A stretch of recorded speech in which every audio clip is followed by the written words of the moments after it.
every 2 weeks I gotta get out of here, or else I'll blink again. Judy, 5 o'clock have and you I'll seen, be in trouble. I won't be able to make area it. for that data center? You drive right down. Steve's? Yeah, it's between the, what, the, Yeah. anyway, 7 o'clock, we'll call the meeting to order. Oh, okay. I need you to sign it. And we have some delegations here, so we're gonna go through any additions to the agenda. Okay, if not, somebody wish to move the agenda. Richard? Any discussion on Richard's motion? Hearing none, I'll call the question. Those in favor? Opposed? Seeing none, it's carried. We're gonna move on to the minutes of the regular meeting of February the 23rd. So move. Okay, Dwayne moves. Any discussion on Dwayne's motion? Hearing none, I will call the question. Those in favor? Opposed? Seeing none, it's carried. Okay, now we'll move on to our first delegation, the Rona House. So if you two young ladies would like to come up to the center, and you can do your presentation. So great, thank you. So hello everyone, and thank you so much for having us here this evening. My name is Lynette Sullivan, and I'm the Executive Director of Rowan House Society, and with me is Carly Marchbank, who is the Program Lead for our Client Serving Programs. Domestic violence is not a private issue. It is not a family matter. It is not something that happens somewhere else. It is a crisis happening behind closed doors, in our neighborhoods, our schools, our workplaces, and it is costing lives. Every single day, survivors wake up and make impossible choices. They choose between fear and survival, between staying and risking harm, or leaving and risking everything they've ever known. Many have no safe place to go, no financial independence, no support system, no voice. Right now, someone is waiting for a safe bed. Right now, a child is lying awake, listening to violence through a bedroom wall. Right now, a survivor is wondering if anyone cares enough to help. We can be that help, and today we want to share how, through our 7 core programs, we are working to bring safety, healing, and hope to those who need it most. Rowan House Society serves the 2nd largest geographic area in Alberta, supporting over 100,000 individuals across Foothills County, the MD of Willow Creek, and Vulcan County. This includes the residents of Vulcan. We're here today to provide an update on the supports available to this community and to talk about how we can work together to make a difference for the people in your lives who may be affected by violence and abuse, or the constituents you may meet in your work. Because chances are you already know someone impacted, you just may not know it yet. Thank you, Lynette. So I'm just going to talk about our 7 core programs. So we have our 24-hour support line, our emergency shelter, children's program, our children's program, preventative education program, outreach program, legal resource navigator, and our Safe at Home program. So at the heart of our work is accessibility. First, our 24-hour support line is available by phone or text to anyone seeking crisis support, information, or help navigating resources. It is accessible in multiple languages through KenTalk. Whether someone needs immediate safety planning or simply someone to listen, we are there. Second, our emergency shelter provides short-term stays of up to 30 days for women with or without children. We have 7 bedrooms and the capacity for 24 individuals. As of September 2025, we became pet friendly because no one should have to choose between their safety and leaving a beloved pet behind. We even have a resident cat named Violet. She brings comfort and calm during some of the most difficult days of a person's life. Lynette may be the executive director, but Violet runs the place, as cats mostly do. We have a program also implemented by Reese. It is a secure encrypted platform where individuals can safely document experiences of domestic violence and abuse. They can choose to connect with us to keep their records for future use. It gives survivors control over their own story. Third, our children's program, often our most silent victims of domestic violence. Even if they're not physically harmed, they're typically impacted. Our specialized program allows children to be kids again, while trained staff help them understand their big emotions, develop coping strategies, and begin healing. We are Also incredibly excited to be partnering with Dr. Nicole Latondra and Dr. Martha Hart in a 60-month pilot project called Detach. This initiative focuses on youth, typically an age group that is quite forgotten about, aged 11 to 17, who enter the emergency shelter, and also our outreach program. Through this project, we support them in navigating the emotional and physical complexities of experienced violence, while strengthening the parent-child bond. In doing so, we create a brighter, more resilient future. Fourth is our preventative education program, who works to break the cycle of abuse before it begins. We offer healthy connection groups, youth education groups, public presentations, and lunch and learn workshops. Our school programming, sorry, too many pages here. Our school programming was recently revised by external consultant to reflect best practices and stronger community connection. And we proudly launched the updated version in January of 2026. Our fifth program is our outreach program that meets individuals where they are, regardless of race, culture, or spiritual background, through one-on-one support in community settings. We ensure no one is excluded from our care, so male or females can access our outreach program. Sixth, our legal resource navigator helps individuals understand family law matters and protection orders, providing clarity during incredibly overwhelming times while ensuring wraparound support. Our last program is our Safe at Home program, which is an alternative approach that works directly with individuals that are causing harm.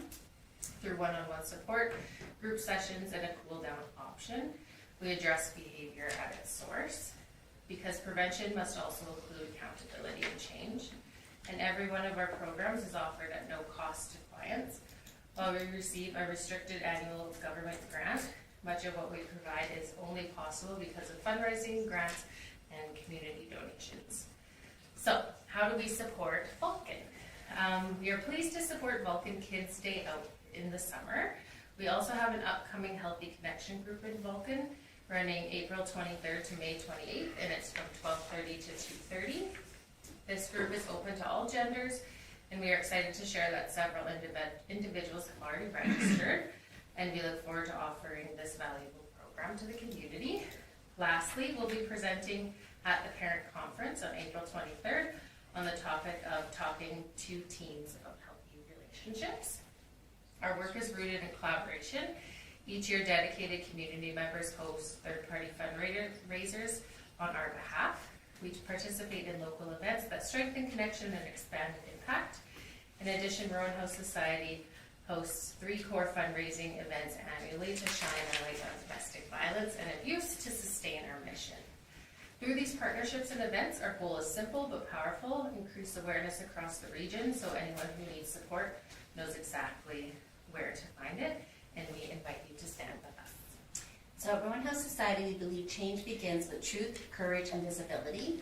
That is why we say shining the light on domestic violence and abuse, as you have received today. Far too long, domestic violence has existed in the shadows, quieted by fear, stigma, and isolation. When something remains hidden, it becomes harder to name, harder to challenge, and harder to escape. When we shine a light, we make a promise. A promise to bring what is unseen into clear view. A promise to raise awareness. A promise to illuminate pathways towards safety and healing. That light represents hope for someone still living in fear tonight. It represents reassurance that they are not alone. It is the beacon guiding them towards strength, support, and a future free from violence. But it also calls on all of us, because when we shine a light, we're inviting our community to look closely, to learn deeply, and to stand boldly beside survivors. Together, our light grows brighter, bright enough to challenge the darkness, bright enough to spark conversation, bright enough to build a future where domestic violence and abuse can no longer hide. Thank you for allowing us to be part of your light for tonight, and thank you for helping us ensure it reaches every single person who needs it. Thank you. Really packed that in. Yes, we did. Okay, any questions? You said that you do, is it Foothills County and Vulcan County and what are them, Willow Creek? MD, yeah, Willow Creek. And Willow Creek, okay. And your location of your facility, is it in the High River area? High River, and then we have 2 locations, like more office sites in Okotoks. Oh, okay, Yeah. okay. And that's where our community-based programs are. So, Okay. yeah. And so the program that you're offering locally is, where is it at? You said it was in April, Oh, the Healthy Connection group? yes. I don't know if it was through FCSS that they booked. They booked us somewhere in the community. Yes, for I think people it's to with come, or the library. FCSS, yeah, it's with FCSS, the library one. And the program that Ashley's gonna be supporting is actually located in the Okotoks office space as well, so, Okay. yeah. Yeah, no, I was just, I couldn't remember if, you know, exactly where, you know, that outreach one was that you had, that you said that it was. Is there any other questions? Go ahead. Are you usually full in the Rowan House?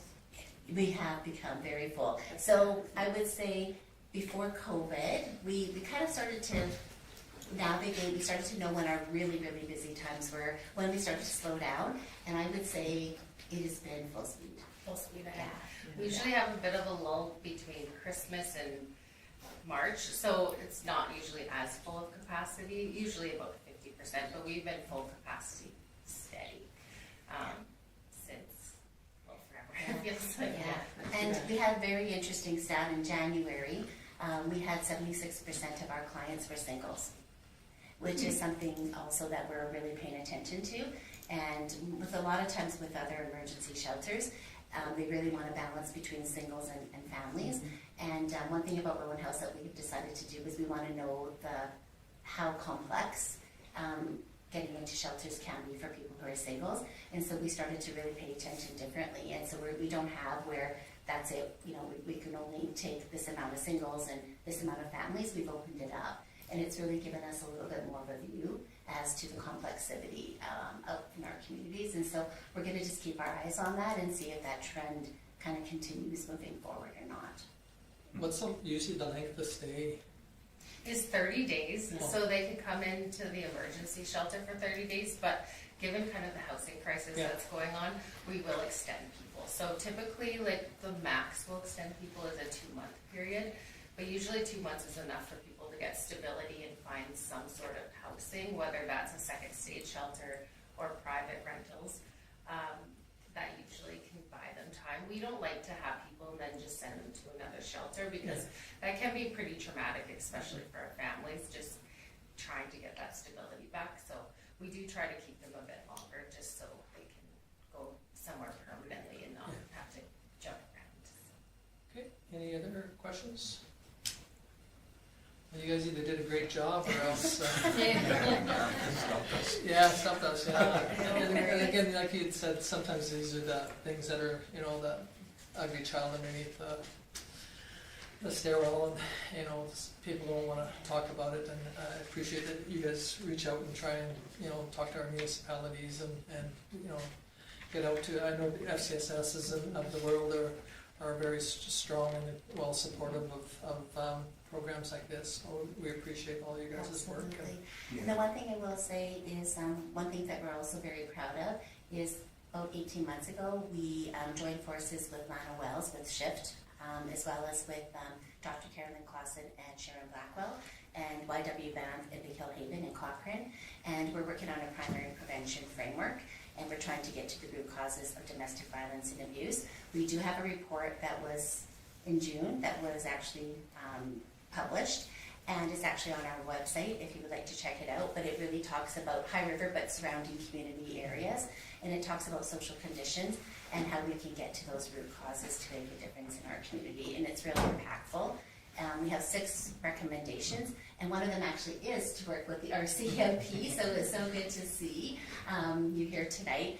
And we are going to be working with several of the detachments. Currently we have 5, and it's going to be about talking about the data and about gender-based violence and how we can do things a little bit different in our community. So very excited. That's one of the conditions, so yeah. Great. Okay, well, thank you very much. and Thank you. You're welcome to stay for a little while. Thank you again. Like, or- Thank you very much. Yes, Drive safe. Thank you. Yeah, great, thank you. Well, our next delegation, Guys with guns.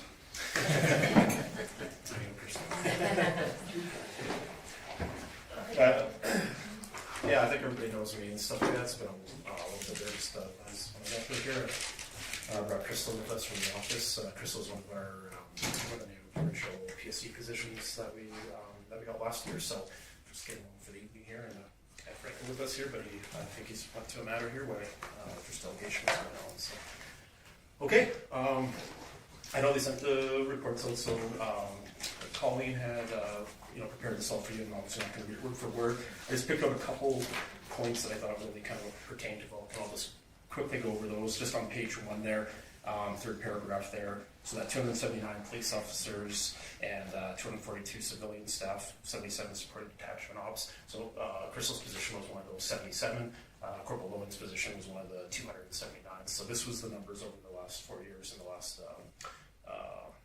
police funding model agreement as part of the PPSA. So yeah, there was some increases across the province. So what it really did in places like the size of Vulcan and stuff was really kind of just bring up an extra resource, increase on the supervision side, and then obviously the front there, which things that can be done behind the scenes to get folks on the road more sort of things.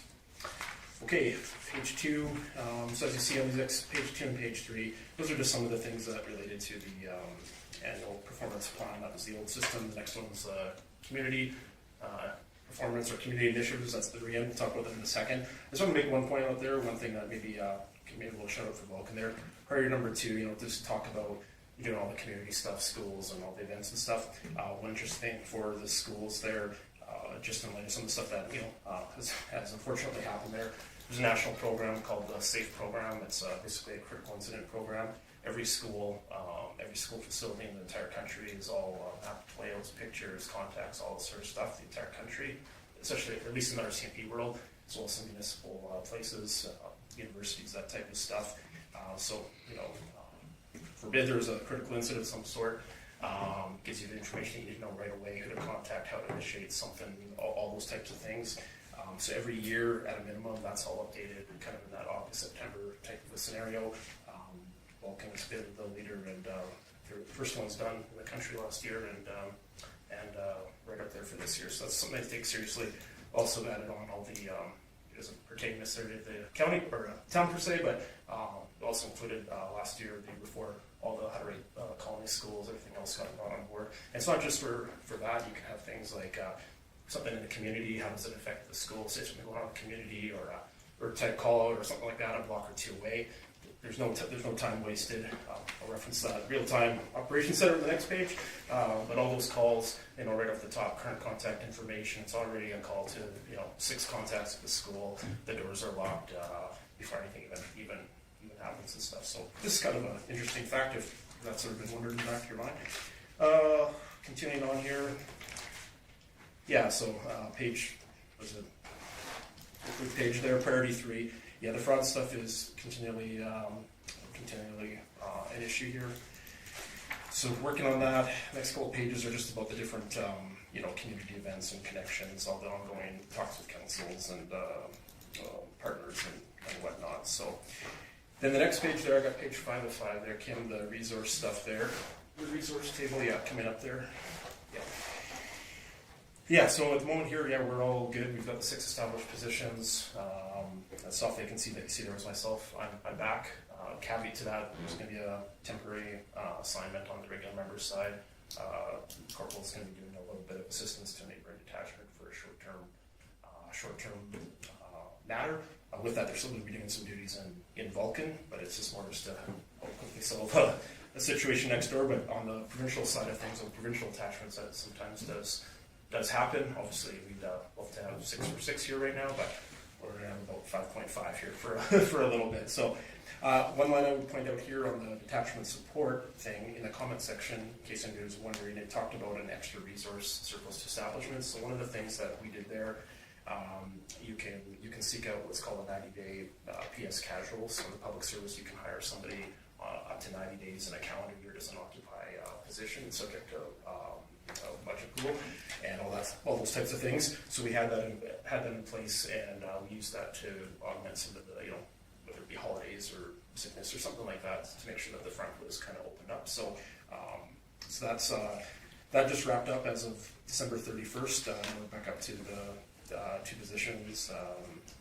Jade is back and everything's going full swing there. So I didn't really have anything on the stat pages. I find often people don't have any questions about the stats, but looks like a criminal code increase over the last 5 years at the bottom.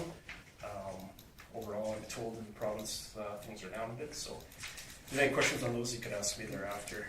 The next page here, with the gold headers from the COB division, from K division. A couple things I just wanted to mention there. We did talk about that, our talk center. Sometimes we're always asked about the people on the streets and how many positions you actually have here working in Vulcan. But there's a huge investment on this real-time operations center. So it used to be, if you called in 911 or whatever, you'd go to Red Deer or to Edmonton to one of the centers, and away you go, and everything would be managed locally, which can be a detriment if you're in the middle of the night or you're working by yourself or whatever the case may be. So now and this has been built up over the last few years, but it's really continuing to get built up. So right in Edmonton there's a handful of supervisors, there's civilian analysts, 24 hours a day. So when that call's happening and stuff, instead of a member, basically the member can get there for an immediate response. They don't have to worry about who they're calling, how they're getting there, what we need to know in the background. There's a team of 12 people that are doing that in the background as that's happening. It's on computer screens. It integrates with all the future stuff that's coming, drones, remote piloted systems, aircraft, PDS or units, a lot of electronic technology, tracking stuff for safety for officers, all that sort of stuff. It all filters in one kind of piece. So basically, you have that continuous supervision piece, 24 hours a day, which a place like Okotoks or something, not as big a concern. A place like Vulcan, it's a big concern, right? So. Of course, you don't ever see these people that are helping your community, but they're used every single day by us. So I just wanted to mention that there. Not the last thing. One more thing I'll mention there is this relief team. I don't know if anybody caught that in the letter there. So that was some positions that were added in year 4 of the police funding model. Originally, they were going to be dispersed to a couple different locations, I think 4 different locations in the province, and it was decided to make it a tractable, in fact, that a relief unit is to go to places to provide relief when there's long-term vacancies or big holes in operations. They're not going to be working where the relief team is based. They're going to be working on the field anywhere in the province. So they're based out of, for the south here, it's based out of Cochrane, a tractable place to gather interest and stuff. And they've been working. So now there's a pool of people, and it's getting increased substantially. I think this year another 30 spots or something. So and it's just going to go. So here's a case in point. Somebody from Vulcan gets hurt or something like that, and now they're gone for a couple months.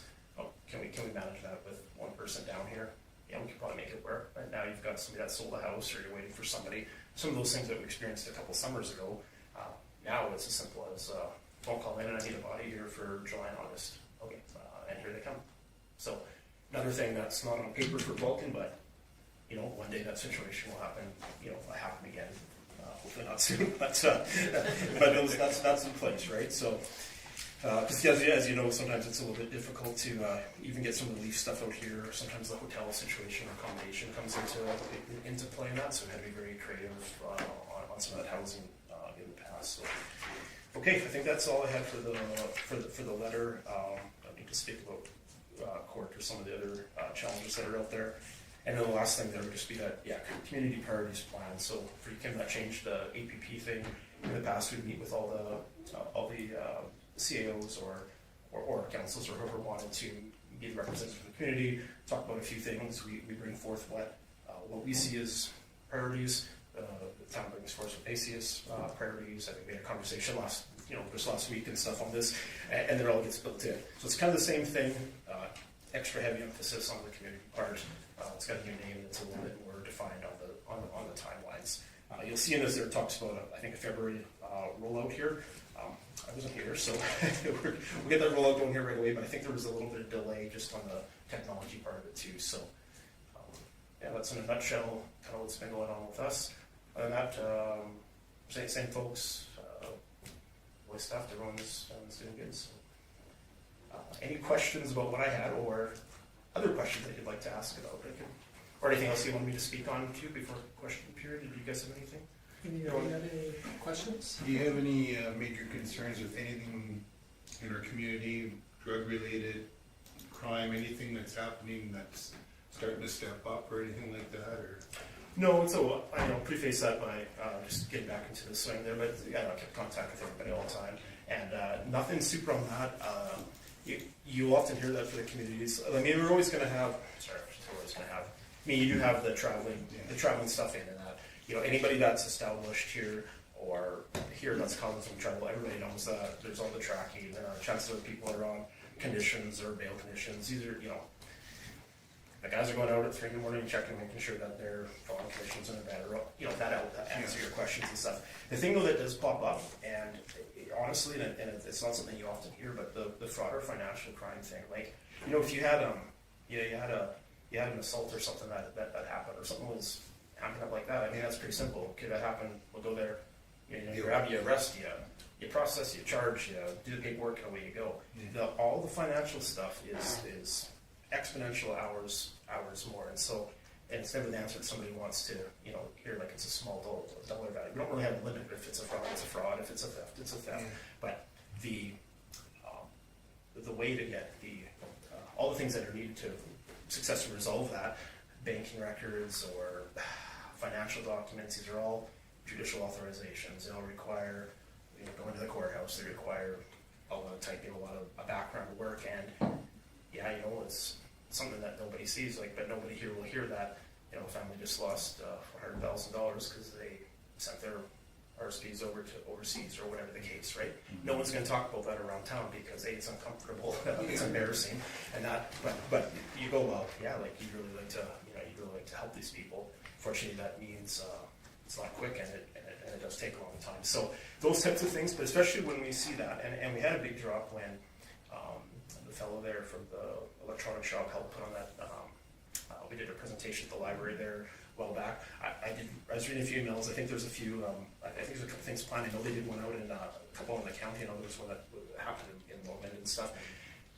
As many of those things can be cut off at the beginning before they get here. And a lot of them are very simple things, such as just don't go to the bank with a stranger and get in your account and stuff.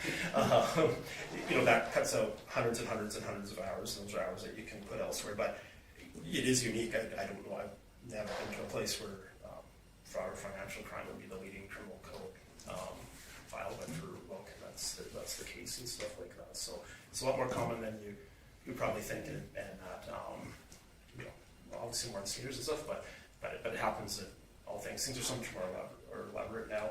The next challenge with that would be is all these things that are happening. The people that are doing them aren't our neighbors here in town. They're other jurisdictions. Anytime you have another jurisdiction, especially if you're out of another province, another complexity to it and stuff, then there's things, in the States. There's, mutual assistance treaties. So there's some of these unique steps that happen to have results elsewhere. But again, you're talking time and a lot of hours, and you have to kind of balance that sometimes. So it's not enviable for sure. But I don't know if that answered your question there, Richard. Yeah, that answered. Okay. Okay. Yeah, Judy, you're good. Okay, then Cole. Well, and I think even as council, I'm not sure recently, but first term I got a bunch of emails from Tom Grant requesting buying some gift cards or whatever, and I mean, I thought it was legitimate the first time. I actually phoned Tom personally. It's like, no, it's a scam, and it's like, oh, geez. So I mean, prevention's the key for that for sure. Yeah, go for it. Yeah. I would say that front counter wise, the most we're seeing are gift cards, a lot of cryptocurrency stuff, a lot of them convincing people in town to literally drive to Lethbridge and put money in cryptocurrency. But we've been talking a lot with the banks as well, especially ATB seems to have a lot of senior people banking there, and they're very aware of them too. And so they've been making sure that why are you taking this money out, asking them questions, things like that. And we are actually doing we're doing a joint evening with them at the library, and the date is not in my head right now, but I can get back to you. Okay, so it's coming up. I know there's some things. Yeah, we have it coming up the end of this month, or I think it's next week. Well, that's Which just is the end of the month here, man. The date changed. The ATV changed the date on us just on Friday. So, anyways, we do have Hospital Provost going to assist with that, and they're going to open it up for seniors in the community. So, we have had requests from Champion and other communities as well that we've gone and put on evenings. So, yeah, we're trying to make them aware, but it's literally almost every day there's somebody coming in, and most people are not coming in because they're embarrassed. Yeah, and I can kind of add to that too. Is like I'm in the wealth management industry, and that is literally the top thing that all the financial institutions are talking about, because now with AI, what happens? The big thing right now is, the scammer will call the person's phone and get their voicemail. They'll take their own voice on voicemail and recrypt it and then send it out in their own voice through them, so then they can get as far as they can to get authority to get whatever they want. And they'll call an advisor and it'll sound like John Smith, and then it will sound like him, and he's requesting funds, and we're the gatekeepers of all their investments. And there was an instance where they requested like $350,000 as a withdrawal because they're buying this property in BC, and you're talking with this person and it's literally their voice, but it is someone else. It is absolutely, so the amount of due diligence that we have to do as advisors is stepped up tenfold, because you don't want to be that advisor, that broker dealer firm that is subject to something like that. But the technology is getting better and better, and it's very challenging for everyone involved. Yeah, that's absolutely, for sure. So, and then with that, even if you know who's doing it or whatever, just knowing who's doing it is one thing. But if you want to actually have that outcome to it, you have to have obviously the evidence piece to that, and the privacy legislation. No banks. I just don't get to phone the bank and say, hey, your investigation made Chris's bank. It doesn't work like that. And it's a very specialized where in the past probably a lot of other units or a special subset dealt with that, but now it's like it's become a common crime in Canada or the world and stuff. And now frontline folks that don't have experience with that have rapidly had to do that, which is good when you've got some people with experience and stuff that have done that here. So that's a positive for Vulcan for sure. So okay, pretty interesting stories, I bet. Dwayne's got a question.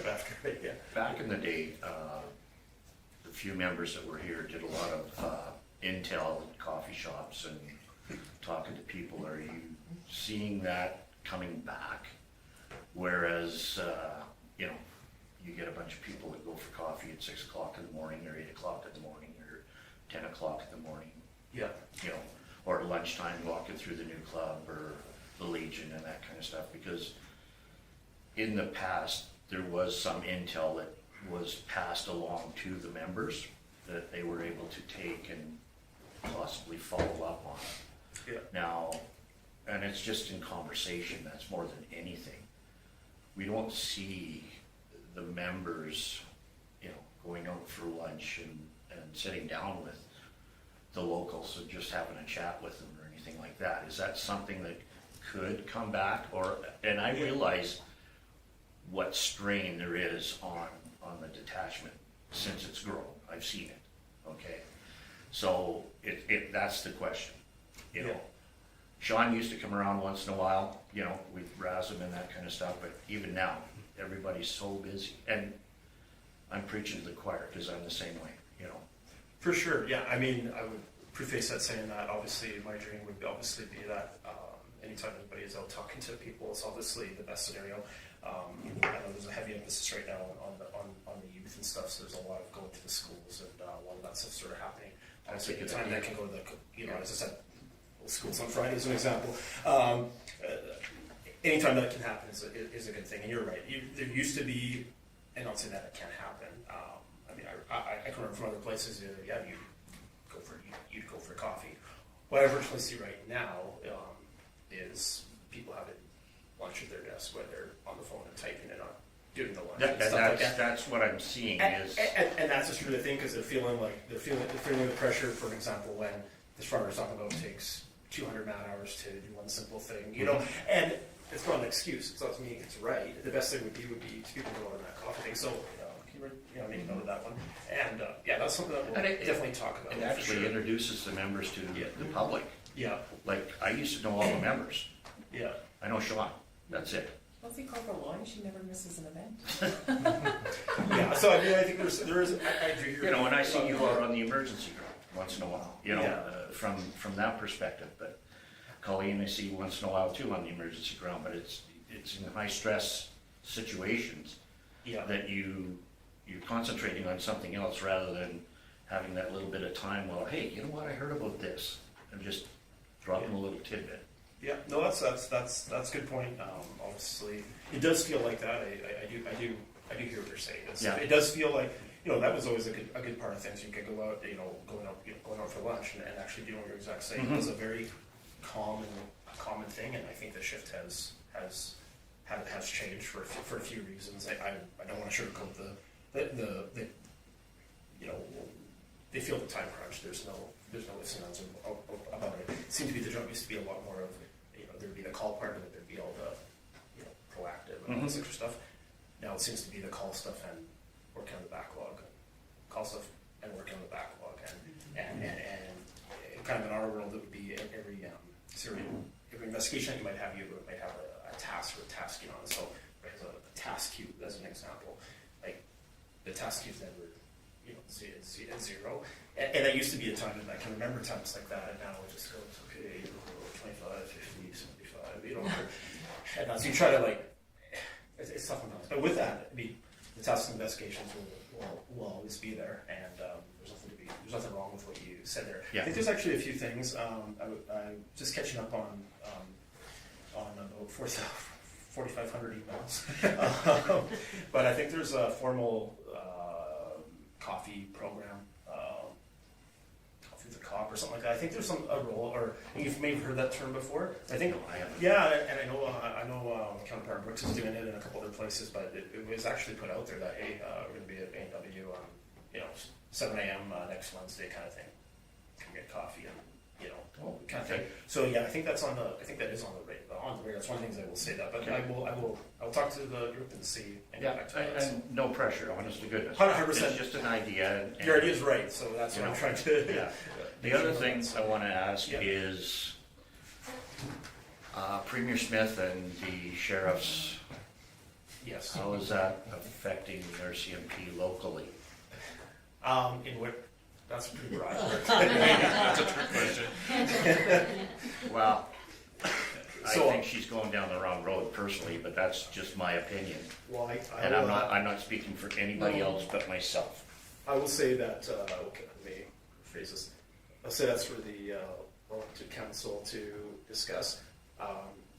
They have had a lot of announcements about different groups and different teams and stuff. You see that in the news sometimes, SCAN or outreach thing, roundups, that sort of stuff. Those resources are technically out there. I think we've used them a few times and stuff. So I'd say, like, when it comes to actually getting the job done. there's Well, it's no- just gone corporate. Pardon me. It's just gone corporate. Yeah. They've hired a police chief. Yeah. Yeah, that's a loaded question, And, you but know, like that's the thing. yeah. Who is actually the police in Alberta? Is it the RCMP or is it the sheriffs? Well, sorry to cut you off. Yeah, no, that's fine. Yeah, so right now the provincial police agreement is still in effect till, what is it, 31 or 32 or whatever.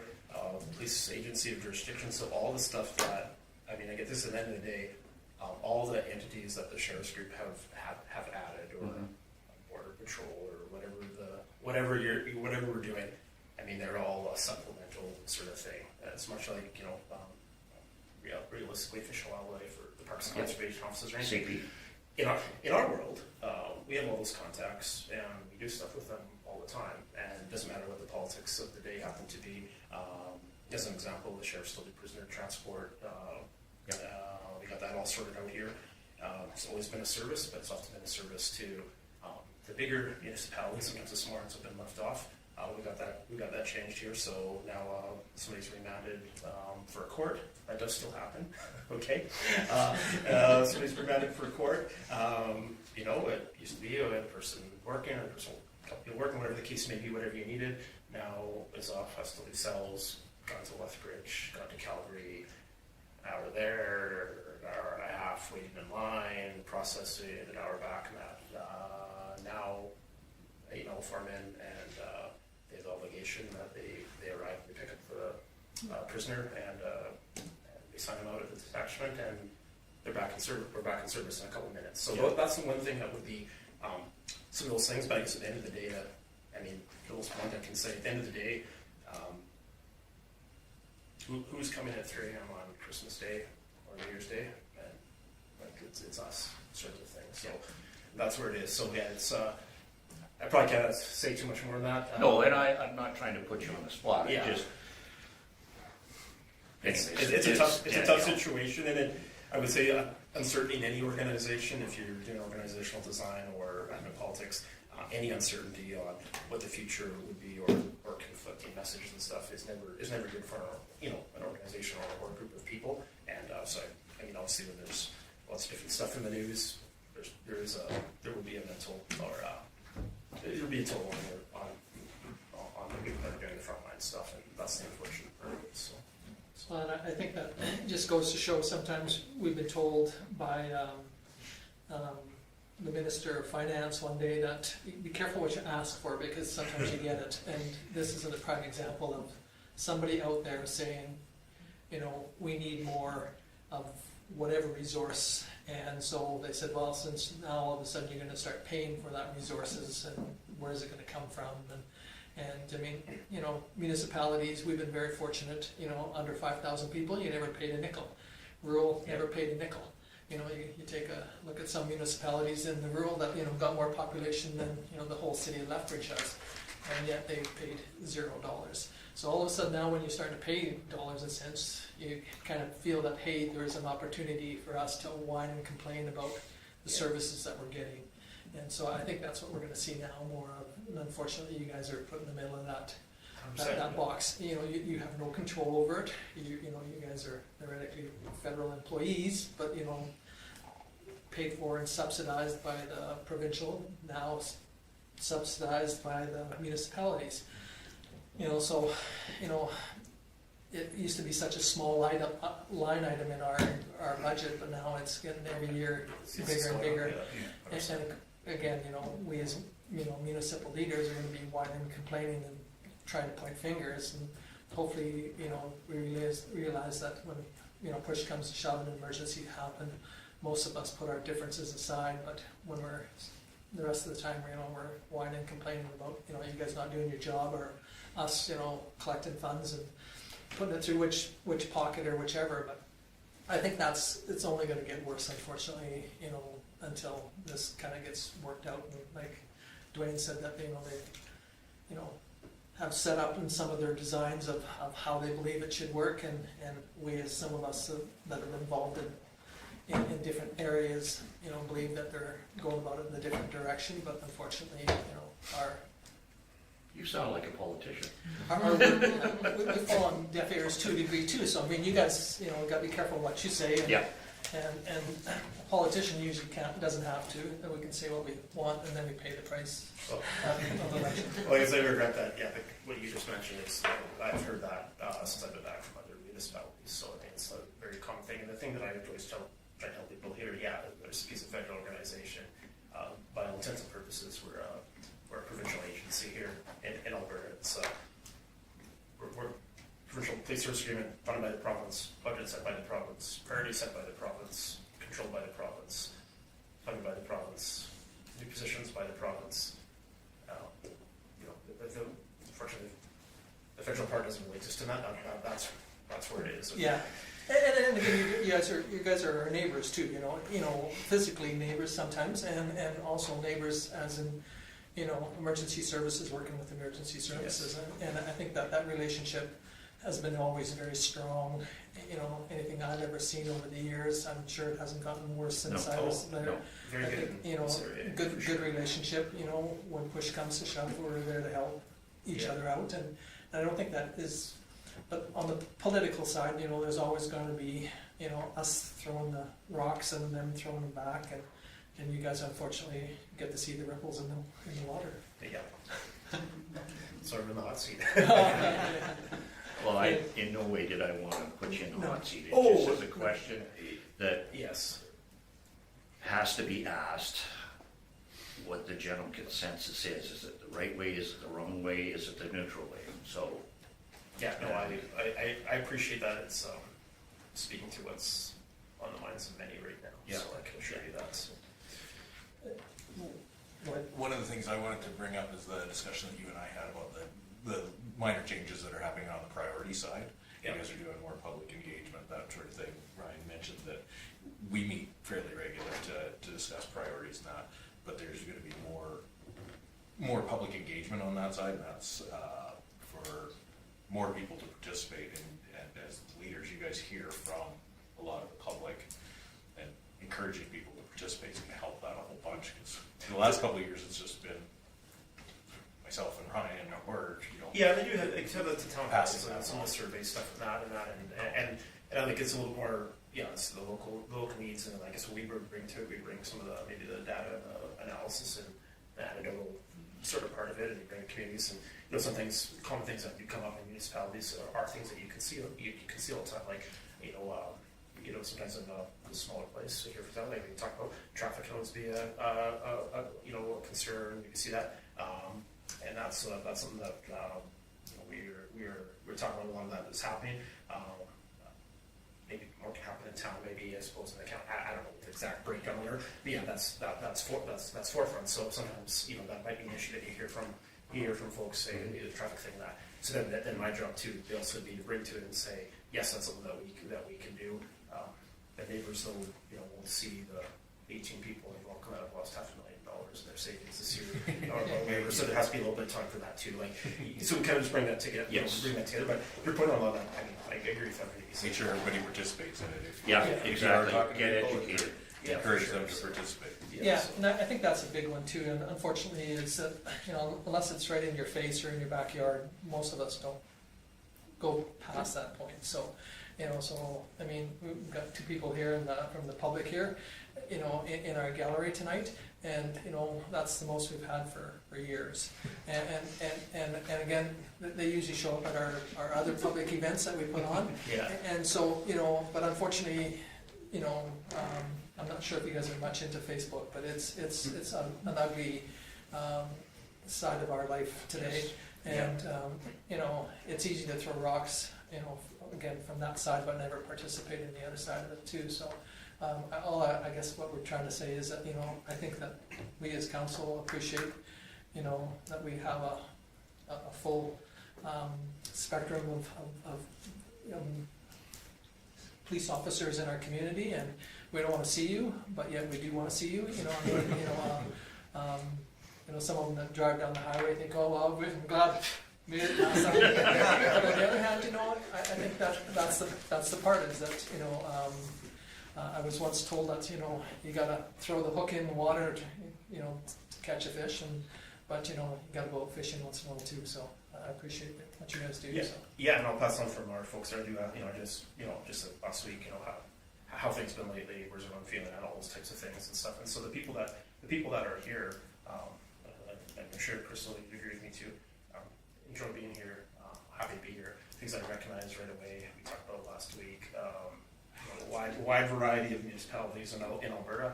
To me, it seems very competent. It seems well run. I mean, we talk about agency services thing. We talk about, you know, the stewards of our taxes and all these things that, you know, we talked about. And yeah, I mean, because from our perspective, it's noted that, and as I pass it up the lines, my higher ups all the time is the county and the town here are very supportive of things. It's a good relationship, and it's probably envious of some places, but considering everything going on in the province. So I appreciate that from you guys as well. So. Okay, well, thank you very much. Unless there's more questions. Oh, great, thank you very much, and you're welcome to stay with our two. Make a bigger gallery. Make a bigger gallery if you want. For this, the coffee thing and the ATV thing, you don't have. I will get it back to you. It's on my calendar on my desk. Thank you. We should plug our golf tournament. Oh yeah, there's a golf tournament coming up here too for Yeah, the sports and stuff. But all these dates that they have, I'll get the stuff to get to you and I'll send it to you. Sure. Yeah. I mail it out and I can pass it out. Okay. Thank you very much. Okay, Great. nice one. Thank you Yeah, guys. thank you guys. Thanks again, and like I said, you're welcome to stay if you like. Will Happy present in here at all? Yeah. I'll stay for that. You gotta get there, get some Catch the rest of it online. Yeah, you can go, you can leave whenever you wish, so appreciate it, thank you very much. Okay, well, we will move on to correspondence. The next one on our list is the RCMP 3 report. Any questions on that one? Thank you. Yeah, thanks. Thank you. Okay, if not, we'll move on to the next one. Honorable Grant Hunter's MLA report, and like Rich and I were talking earlier, it's usually a fairly lengthy one. Yes. You know, it's but it does give you a bit of information, and he's kind enough to have his staff do it, and he's kind enough to always show up to mayor's meetings and get beat up. So if there's no questions on grants, we will move on to the Epilepsy Association of Calgary proclamation, Purple Day for Epilepsy awareness. So we need a motion to. Yeah, you've had this on correspondence before, and council has entertained doing a motion to have it proclaimed in the past, if you'd like to do that again. I'll make the motion. Okay, so Dwayne moves that we proclaim March 26th, March. Purple Day for the Epilepsy Association of Calgary. Any discussion on Dwayne's motion? Hearing none, we'll call the question on the favor. Opposed, seeing none, it's carried. Okay, then moving on to Fortis wanting to change some of the meters. This came to myself, but I wanted council to be aware. Fortis has got a plan for changing, they're going to RF read meters. And you did get the information about when they were putting the receiver stuff on our poles around town. But now they're actually going to be doing the meter changes, so they have this information, and we're going to be able to pass that out to the residents as well through social media. So it's fairly non-invasive. They come in, flip the meter out, usually in about 10 minutes. So And you gotta go reset all your clocks. Yeah. Yeah. Well, some of us are well, if you like, can get them to come at noon, it's good. some of us have our meters already changed. It says 10 minutes. 10 Okay, so any discussion on those other 3 items? No. If not, somebody wish to move it for Dwayne, or, sorry, Richard, moves it for information. Those in favor? Opposed, seeing none, it's carried. Moving on to year-to-date statement. So for previous counselors, this is something we haven't done before, but Amanda and I were talking about it. We don't usually do a year-to-date until you approve the budget, but again, then by the first time you see when it's due. Yeah. So what we did is we're using the interim budget so that you can at least get an idea of where we're at after 2 months. Again, this is not our approved budget, so this is. So some of those numbers might change on the when you pass the budget. and the in budget May. and the So- variance. But it shows you where we are because we are spending into this year Yeah. already. So just gives you an idea where we're at. Really, the only one of substance in this on expenditure side, half of it is our Waste Authority Commission that we've already paid. So unless there's any questions about anything in there. So does this need a motion to file this correspondence? Yeah, we will, just to receive it, yeah. I guess I'll make a motion to file this for correspondence or receive it for information. Okay, Cole moves us for information. Any other discussion on it? Hearing none, call the question on the favor. Opposed, it's carried unanimously. Okay, yeah, so there was a couple there that, you noticed, but like Kim said, they'll change some of the numbers depending on how the budget comes out. If I can add, that's the reason why you don't have a cash statement as well, because until our audit's done. Is it still ongoing? Yes, Oh. yeah, they're still doing it. We don't usually receive it till April 15th is usually. Yeah, because they started it just before you left for vacation, Yeah, correct? they've been in the office and they're just doing all of their data now Okay. and completing the MRF.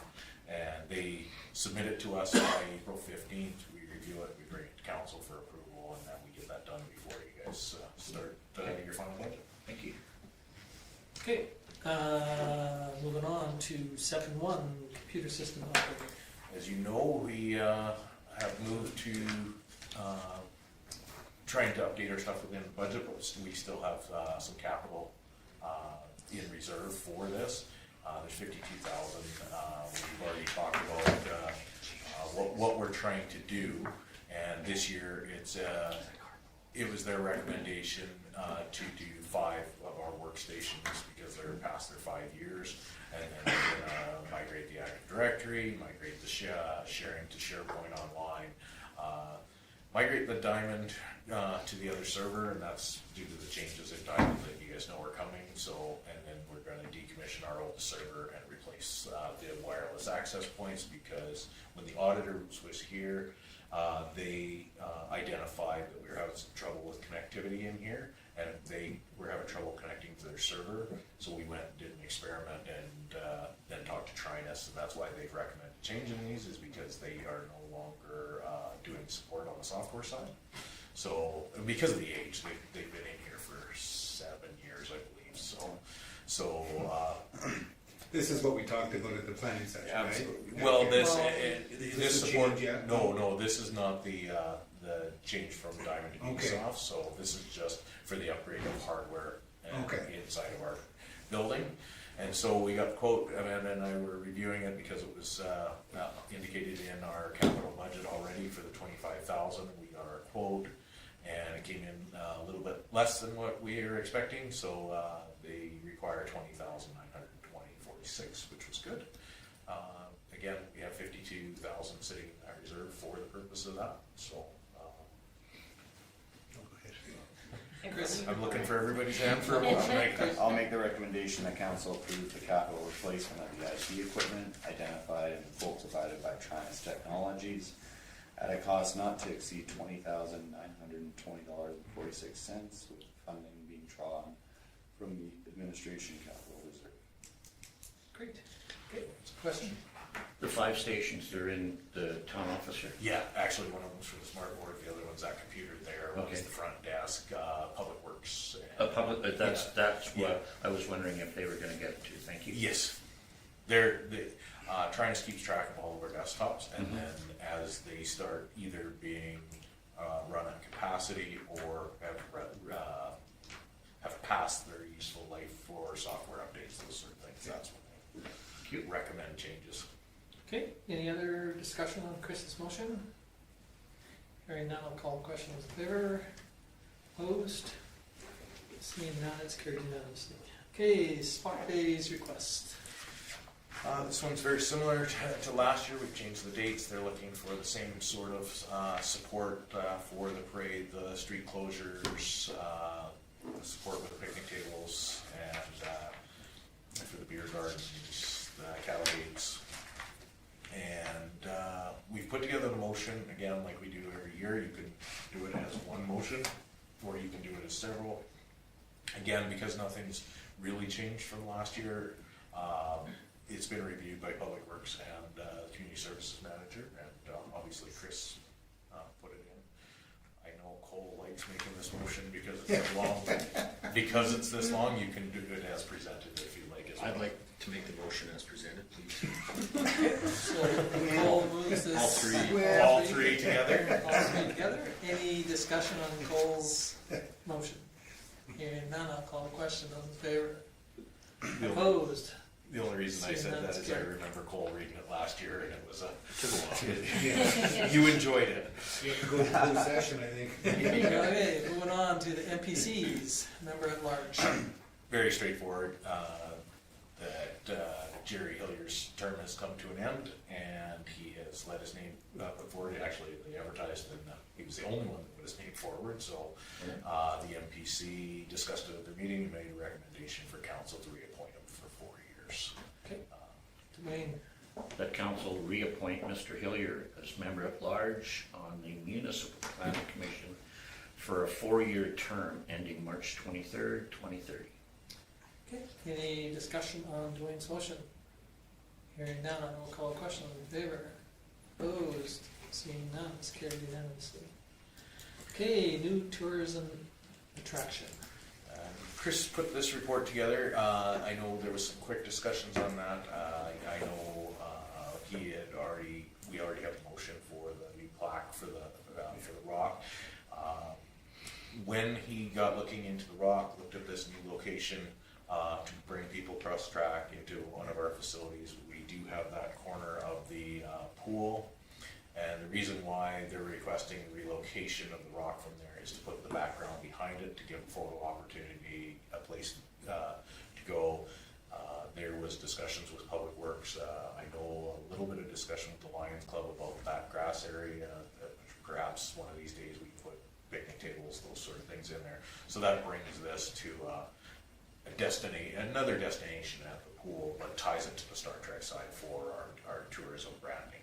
So Chris has put together the look of and got a quote for this. These are cedar posts with metal cutouts that would go in place, and what they're promoting is changing that rock into the future birthplaces rock, as you saw in the last report. Cost to get all the metal work done and to put these in place is $19,000. Is the quote that he put together. So, and we currently have in reserve 31,000 in that reserve that is coming in specifically from the Tip Tap Pay and a few of the other donations that have come in. So we'll still have a significant amount in there, but again, this is one of those things that discussed on the planning side. We're looking for expanding on the Star Trek branding and giving different destinations throughout town to get people to move around and possibly spend funds within our community.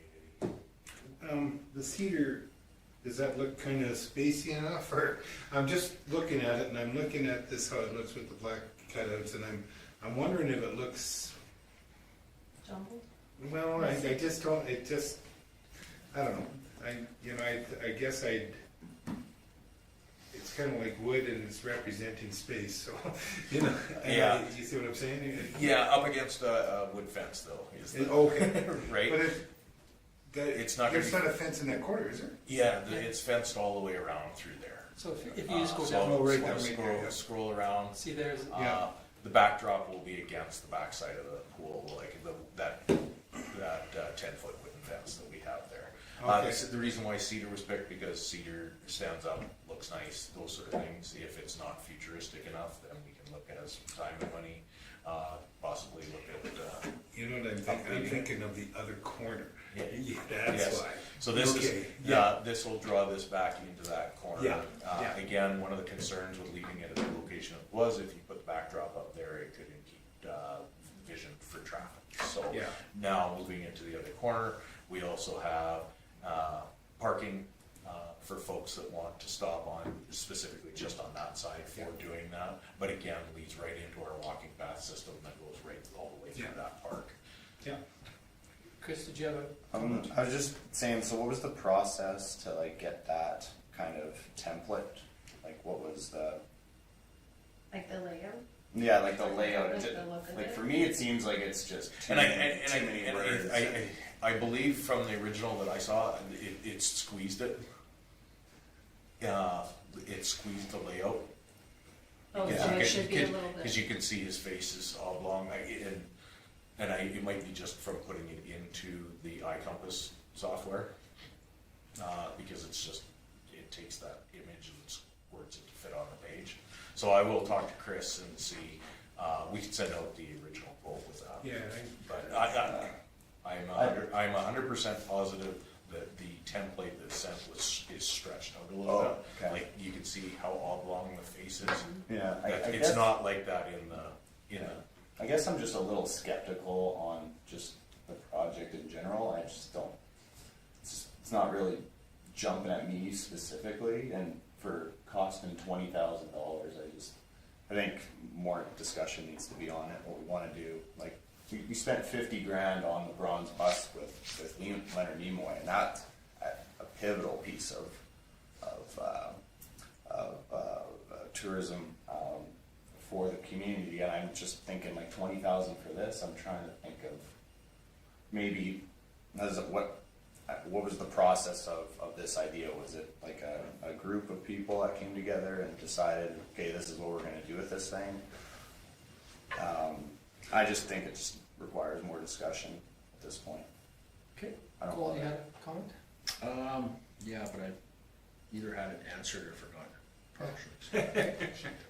Chantel? I'm gonna agree with Chris on this one. I feel like seems like an excessive amount of money to stick up thing near a rock or on a rock or, I think that yes, there's a lot of money in that account, but I think the more we build and build and build, we can do something a little bit bigger to draw people in town that maybe will pay back in the long run. Like, maybe something like, you know, reaching out to the people that come to Vulcan for Spock, like, hey, we're looking at investing in something, and just another layer of engagement, I think, might be good. Dwayne's got a question? Well, all I see is I think it's a real bonus for the town again in taking something that was at one point a drawing card turned into just a big rock. And now the idea has come forward. My suggestion for the two members of council that are challenging it, come up with a drawing to present. I think what I'm trying to say on my side is that I think that given time and maybe some more people involved in the process of it, that there might be some So what you're saying bigger is you're not idea. trusting our recreation director? Well, No, that's no, not No, right. that's the way it's coming Just across. Hold on, Just a second, let me- just a second. Let me respond.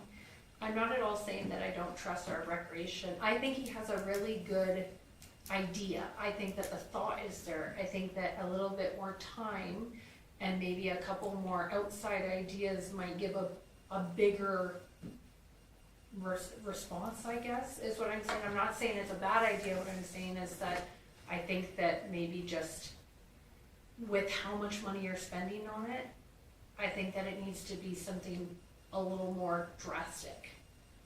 Yeah, Okay, and just a second.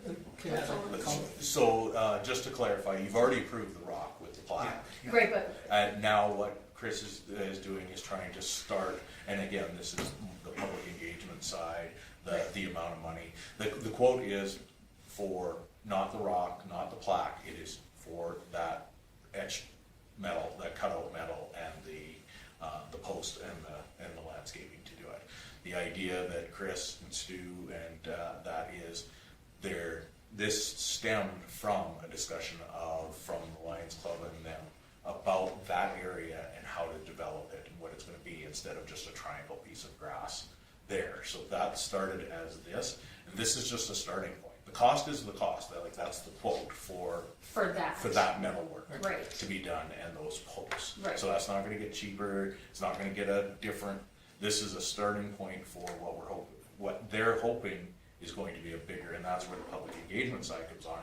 Getting the Lions Club involved with perhaps is this a place where people who are at our facility go sit down and have dinner, or from the concession, or picnic tables or benches, and just expanding the park. So this is just a starting point, but yeah, for clarity, the cost is for that. I'll still, And I still stand on it. I just don't think it's Now, worth Chris had money. a comment first, and then. well, I guess I'm just thinking, like, you know, like, I love the idea because Chris is taking something that, you know, he's wanting to help the engagement with tourism. Like, it's a beautiful thing. It's just, I think, you know, just going through a few more iterations of maybe something or an idea to use the rock potentially. Like, you know, we're taking a rock that was something that was damaged and destroyed, and then repurposing it for something else. We're not actually putting his plaque back where it is.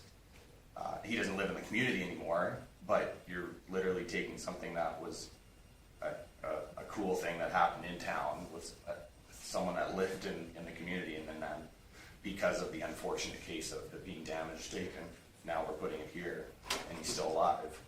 Like, it's just kind of a strange thing in general, but I just think there just needs to be more discussion on it. That's all. Okay, Richards. I guess for me, I just want to see, you mentioned about how it'll expand a little bit. I mentioned the wood nut, but I'd like to see the actual image, because it might look totally different. If it's, you know, image-wise, if it looks wider, like all the words on the one side, on the right-hand side, looking at it. Doesn't look so bunched up. It might look a difference. I'd love to see the real picture up before I really make a decision on my vote, so. Okay, thank you, Cole.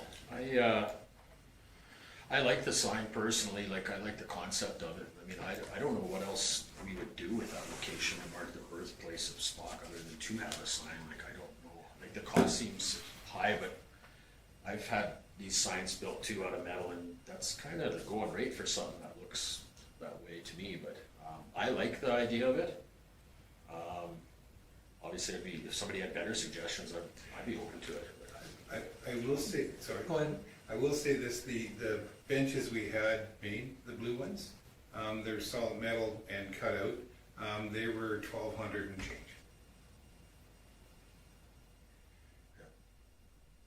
Okay, go ahead. I guess my question more for Chris, because you're asking about engagement.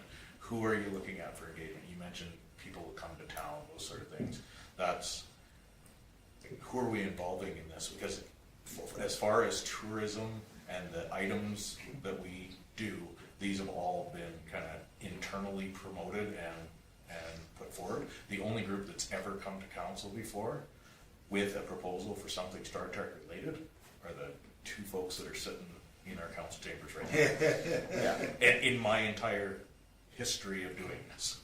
So who are we, my question for you is who are we engaging to do this? Yeah, and again, too, we've got to If you've remember, got this is, a group, that would be great. Well, there is a bit of a time frame too, Yeah. because, you know, this is the 60th anniversary, and do we wait until next year and poll everybody for this year and then put something for the 61st anniversary, or do we, you know, put the cart ahead of the horse and, anyway, Judy? Two things. Can you bring it up, the real one? No, I don't have it, sorry. You don't have Chris gave me this report and when I looked at it, it was a little oblong and that's the only question I asked, and it's just the way it goes into the report. And I just wanna, this is not coming out of a tourism budget per se, this is all that tap. Yeah. It's goes. donations. It's donation, and because it is the 60th And again- anniversary, I would like to see something, and it's too bad we couldn't get the real one, but I hate to put it off too long, because we'd like it up Yeah. for Spock dates, right? Yeah, that's our other factor too, is that, I mean, we could move the rock right now and do the plaque that we have approved on the rock right at the moment. I think what Chris is suggesting to administration, or through administration here, is that we do it all at once and not do it in 2 or 3 different methods. But that doesn't mean that we can't put it off to another meeting. It's just that will we make the deadline for what is being proposed? I assume that these cutouts would be, you know, powder coated and cut out of steel. I think the $20,000 is not an exorbitant amount when we see some of the other things that have gone on in our communities for costs. But anyway, so we need to move forward on this, but go ahead, Cole. I guess I'll make the recommendation that council approves the tourism department's proposal to install a new tourism attraction at the Vulcan Lions Community Pool Park at the cost not to exceed $19,687.50, with the funds to be drawn from the tourism donation reserve. Okay, so we have a motion on the floor. Any discussion? Go ahead. I guess what I want to know before I even vote, because right now I would really like to see a picture of the first thing. And I mean, that's a matter of you saying, Chris, can you show me? Boom, send it out to us, and we could get back to you ASAP. Right. I mean, The assumption is these are the words and that, yeah, and it will be laid out like that, It'll be- whether it's squished or stretched. I cannot 100% tell you because I have Okay. not seen that. okay. So can I just get confirmation that, so the rock itself and the conversation we had previously, Right. that was a whole separate thing? Yeah, and it's. This is a whole separate, This Yeah. is the question to relocate the rock to the new location Yeah. and to put the backdrop there. and that, the cost, that 20,000, that includes moving that rock? Yes. And the plaque? The plaque was The plaque approved was on the approved. last one. Fine, Okay, yeah. okay, so then, okay, I just wanted confirmation. where So all the of plaque is going to replace the previous plaque, and going back in history, the previous rock and the previous plaque that was on it had more controversy than this one will ever have. Of legitimacy, Shortly. The way you word it. yeah, however you want to put it, never making it to the top. Compared to, we do know that this is our 60th anniversary, and we know that Leonard Nimoy did come to this community and participate in it, in some of the stuff. So the rock is going to be moved, or potentially be moved with a plaque put on it. Do we want to do the rest? Cole's made a motion that we do, and so we have an opportunity to say yes or no to it right now, unless there's more discussion. Quick question. Have we put it out to tender to see if there's cheaper, if someone can do it at No, a we cheaper didn't. cost? No, we just went and got the quote. Okay. Okay, any more discussion? Okay, if not, we'll call the question. Those in favor? 2, 4, 5 opposed. 2 opposed, so that's carried. Thank you. Okay, moving on to the next one, which is, pardon, sorry? Committee reports, which, I'm sorry, keep on getting this. Okay, so the next item is the Vulcan Health and Wellness Foundation report. Any discussion on that one? That's the November 26th. Okay, the next one is the SEWA board meeting of January 23rd. Any question on this one? Okay, moving on to the executive committee report meeting for SEWA. Okay, moving on to the Marcus Foundation of approved January 27th meeting.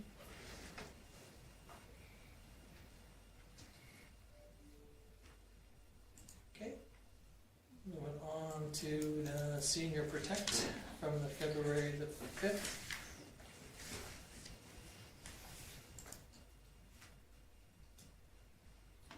Okay, moving on to Mayors and Reeves. Go ahead, The one on 8.5, on Mayors and Reeves. yes.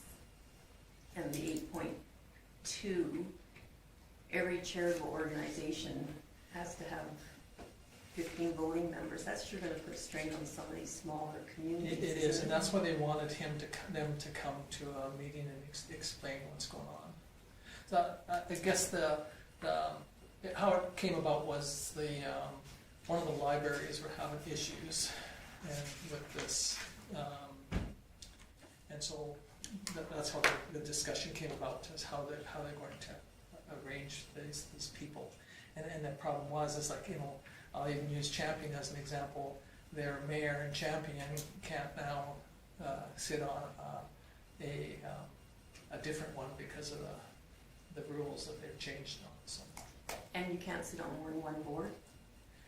Well, you can't, and beyond this charitable, it has to do with the foundation's mandates of whatever board it is.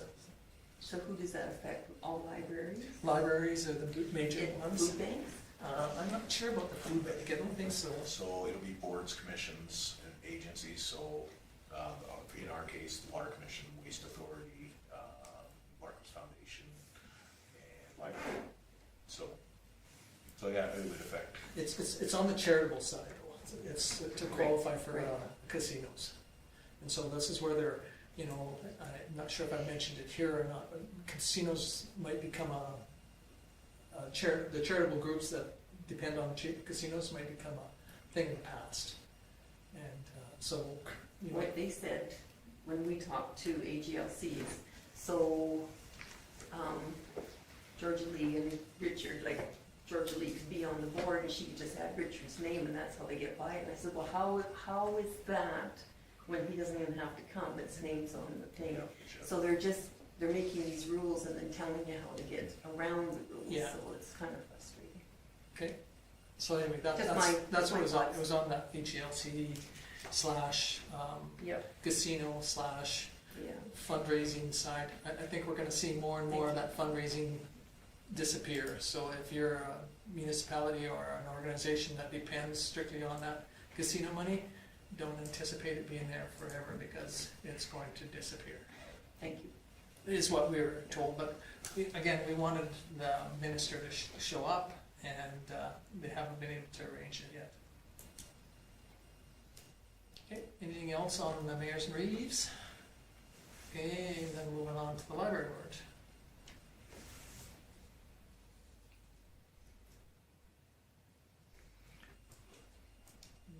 Okay, moving on from the library board to FCSS draft minutes of March the 19th.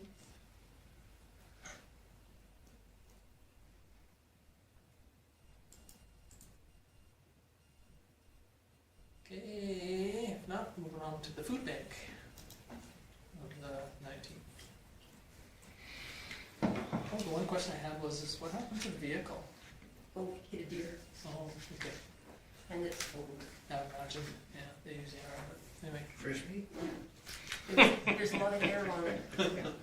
Tell me to I shake. didn't see the meat. Yeah, I just read that, I hadn't heard, but Oh, by Carmen. yeah, okay. All right, any other questions on any of those reports? I'll move them. Okay, Judy moves them. Any discussion on Jody's motion?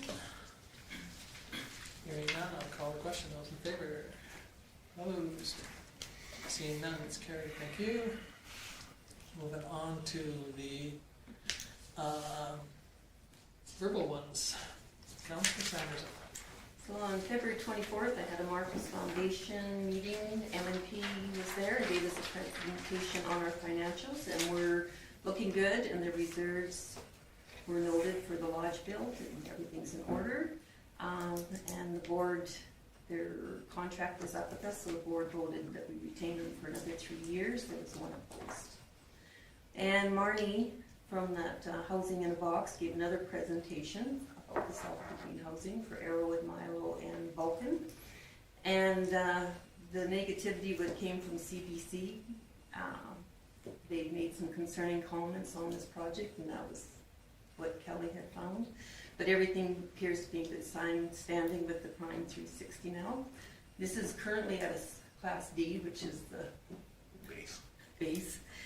They do not get paid if we went with them until we go to construction, and they would get 1 to 4% on the full cost of the build, and the builds are about 1.4 million each. Rent is geared to income, and we are applicable for significant grants, as this is a modular home done by Brookfield, and therefore the Prime Minister highly recommends that we go with them. We would be a pilot project, as we are working in 3 communities, and we're just keeping our minds open while we receive other people talking to us about what they can do for us, and also the approval from the AHPP. So. February 25th, I had a Teams meeting with the building committee, Lorene, our project consultant, and Corey from JMA Architects, concerning the CMHC accessibility attest station. So since our original plans went out, they have made a change to the area circumference for the wheelchairs. So we had to, we changed how many rooms? We changed 7 rooms, 4 on the first floor, 3 on the second, and 3 on the third. And it would be an enhanced suite because they're a little bit bigger anyway, and we would just push it out, and we would be within our limits of how many, the percentage. So we'll see what they say about that. February 26th, I had a Teams meeting with the building committee, Lorene and Mike Wine from CMHC to go over the extension we are requesting. We requested 6 to 7, they gave us 7 to 8. So we were really pleased by that. All items have to be done by the end of April except for the Class A. And ability to fund any increased funds as due to the extension will not be covered by federal funding, so once we accept, say this, we're done, we don't want any more money, because even if we don't use it, we have that 10 years, so we had given ourselves an 8% increase on the construction when 5% was recommended, so we feel quite confident in our contingency, and we're going to keep an eagle eye on that if we're able to go forward. So March 5th, team's meeting with the building committee again, with Maureen and Corey. We need to start thinking of fundraising, so Corey got us all a price list on everything. Allowing people to have gardens, benches, suites, libraries, sunrooms, etc. And we also went over other needs, such as the smoking room. We have to have that for the residents. Maybe a potential covered parking area for seniors, gazebo, things like that. We currently have the chapel room. It's 3 things in one: chapel room, library, and family kitchen. And that's already been, the donation has been received on that room. March 5th, 2026. You know me, I'll usually say 2025. I just attended the emergency management meeting for information to see what was going on there. It was quite informative, which made for a long evening because that extended into our regional communications meeting. But I thought it was a very good evening, long but informative. March 6th, just attended the skating carnival at the arena. It's another great performance. A lot of people attend, so I attended that. March 14th, the Lethbridge Herald had the announcement, province earmarks $200 million for seniors affordable housing. Vulcan Marquis Foundation is listed in there as having received the modernization program. So we can say that now because the government put it out there for funding of 8.3 on the condition that we get approved for federal funding. So this is the official start, so we're getting ready to make press announcements on our behalf. March 17th had the MPC where we approved the cryptocurrency phase 1, another home daycare, and a container for the CCHS restoring graduation supplies, etc. March 19th, another Teams meeting with Kelly, Lori, Gloria, and myself, along with Barry, who's the head guy that's working under with CMHC, and Mike was there as well, so it was really good. Lorraine Jensen and Brianne from M3. We had a spreadsheet for the federal funding for clarification on items on the list to be completed. It has gone from 6 to 17, but we went through everything line by line on all of them, and we have 7 completed, and I think some more have been completed, and these have been received by Barry and Mike the next day because we'd already been on top of that. Discussions on who is responsible for each section, and Kim will be getting some calls, Kim and Rita will be getting some calls here, if not already, pretty soon. Barry was also looking at potential overruns and wants to have a letter on file from the town or the county that they will ensure monies are there to finish the project. Marquis Foundation feels that the contingency is enough. Our contingency is $5,764,525. So we'll keep like I said, tight watch on that, and we hope to have fundraising monies in by then as well, so we don't feel that's an issue. So it is our hope that we never ever have to go to the town or county to ask for extra funding. We're hoping that it's been flowing good, so touch wood. March 19th, that's noted here, had the FCSS and the food bank meeting. On Wednesday, have a Teams meeting planned for the building committee with our design team, with Corey at JMAA. I think Tom's going to join us. I don't know. Yeah, I got the invite from. I sent Corey your guys' information. And March 31st, I have a Marquis Foundation meeting. Just a reminder to everybody that it's golfers. April 7th is the golf AGM. And April 12th to 15th, I will not be at Council or MTC because I'll be at the ASHA convention. So that's mine. No, sorry. Okay, go ahead, Cole. I wouldn't worry about the CBC state-funded media skit piece on your project. They're a version of Al Jazeera Canada, and anybody that looks to them as a credible news source should probably hit their head against the Right. wall. Or get the tinfoil on that. Yeah. Let's take the tip for it. That wasn't on us, that was that Project 360. Oh, was it? Oh, sorry, I No, misunderstood that. that's all right, I was talking fast trying to get to it. Okay, any other questions or comments? Thank you, Judy. Councillor DeVoe. I'm trying to figure out how to take 3 lines and stretch it out at least for 10 minutes.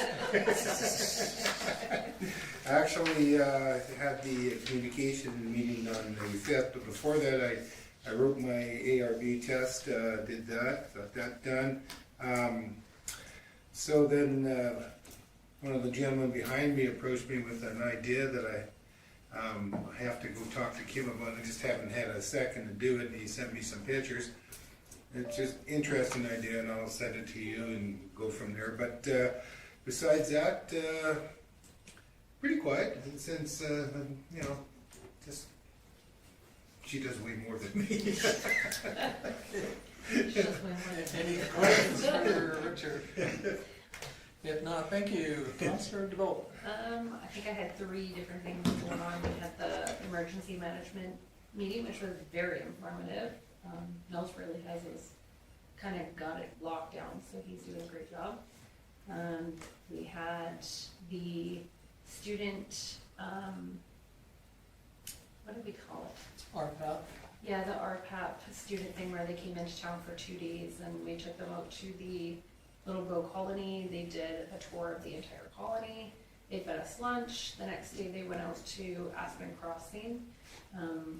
And that evening actually they did a dinner for everybody and they taught curling and generally all around it was it was a really fun event. It was nice getting to know some of the students. They really had an interest, it seemed like. The only negative I found about it was the hotel. We had a lot of really negative comments. I guess they went back and there was no heat and it was really cold and so they were quite upset about that and it was a little bit embarrassing being part of the, you know, the community and that's kind of how they were shoved in here. So that sucked, but otherwise they were pretty happy, I think, all around. I didn't go to the Sunday event, so I'm not sure how that went out, but I'm sure it went great. And then I had a library board meeting. Those meetings are always very, very fast. They don't have a whole lot to chat about. There was a lot about the cat that lives there. And that's pretty much it for me. Okay, any questions for Chantel? Hearing none, thank you. Councillor Mitchell. It was pretty quiet for me as well. I wasn't able to attend the March 5th meeting. I have my South Row meeting for the 23rd of April. No IDP meeting scheduled, so it's pretty open for me. I guess just had some positive conversations with people now that we've kind of produced our strategic planning. A lot of people really well received on a lot of the infrastructure ideas and what we're doing. So had some great conversations there. Lots of interesting questions about like the Sportplex footprint piece. Lots of discussion around that and just people getting excited about things like that.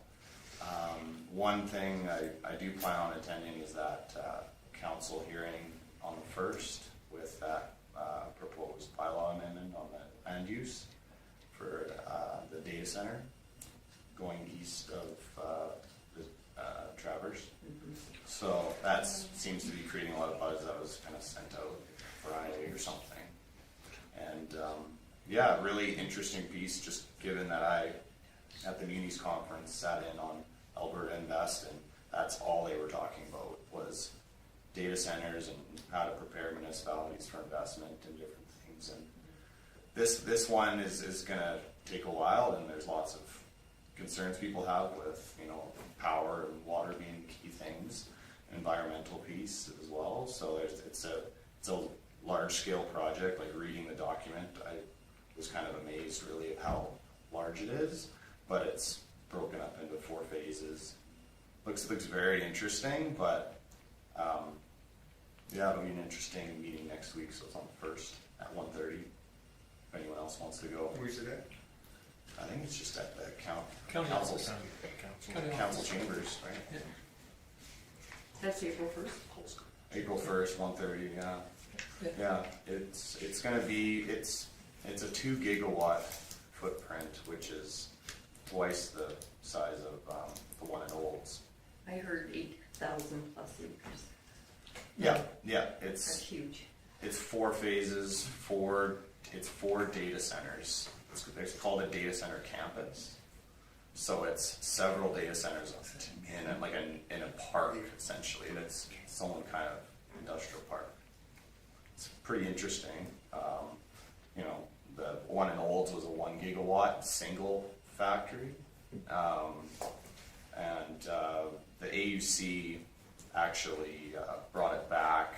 You know, it wasn't the town of Olds that rejected it. They supported it and wanted to kind of go through the normal channels.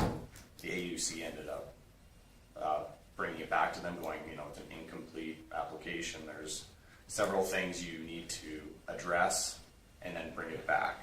So it's kind of probably going to be this iterative process. They'll do another proposal and kind of get it better the next time in the next iteration. But very interesting. I encourage anyone. It's probably a $15 billion project. So very interesting to be in the room for. Cool, yeah, okay. I'm gonna try to go to that, but I'm glad you're attending it because your understanding of data centers and all that is far superior to mine. So you can Well, kind I of don't hold my really, hand through it. I would say I don't know much, but it's just learning it, and you know, just we want to do it the right way if it's going to even go anywhere, Yeah. and you know, it has to make sense. But Okay. yeah, Any and that's all I other have. questions for Chris? If not, thank you, Councillor Hill. March the 5th, again, attended the communications meeting. Our MP, Mr. Bexley, was there taking questions. He commented quite a bit about what happened in British Columbia with shooting in the school, and how the federal government and the MPs all in session took a moment of silence. There was a couple of good questions. I asked him about gun legislation and if they're going to maybe look at that further. He didn't really have an answer for that, which I didn't expect him to, but I just threw that out there basically to plant the seed. Good communication through the county fire chief explaining what's going on in the region. And then there was, and the meal was good. Lots of laughing and stuff like that, which is good. And let me just go here. Oh, and then on the 10th, Rita and I went out to the Vulcan Airport and met with the executive of the Flying Club with regards to, one, continuing development of hangars. But the main point of that meeting was they're having problems with a taxiway at the north end of one of the taxiways. And they're looking at the county to try and come in and do some abatement for the taxiway so that it isn't soft. There's problems with water there and that kind of thing. So, do you know if there's going to be any milling going on in our area? I don't know, but I do know that Stu and Mike have been chatting about the work that they're requesting. Okay, okay, because that was one of the things that came up was the milling and or using the crushed concrete out at the waste station. Well, the county does have that pile of milled product out there. Yeah, So they have two, they have two types. They yeah, have and that's the cement one, and then they also have the concrete, Yeah. or the asphalt one. So there's two out there.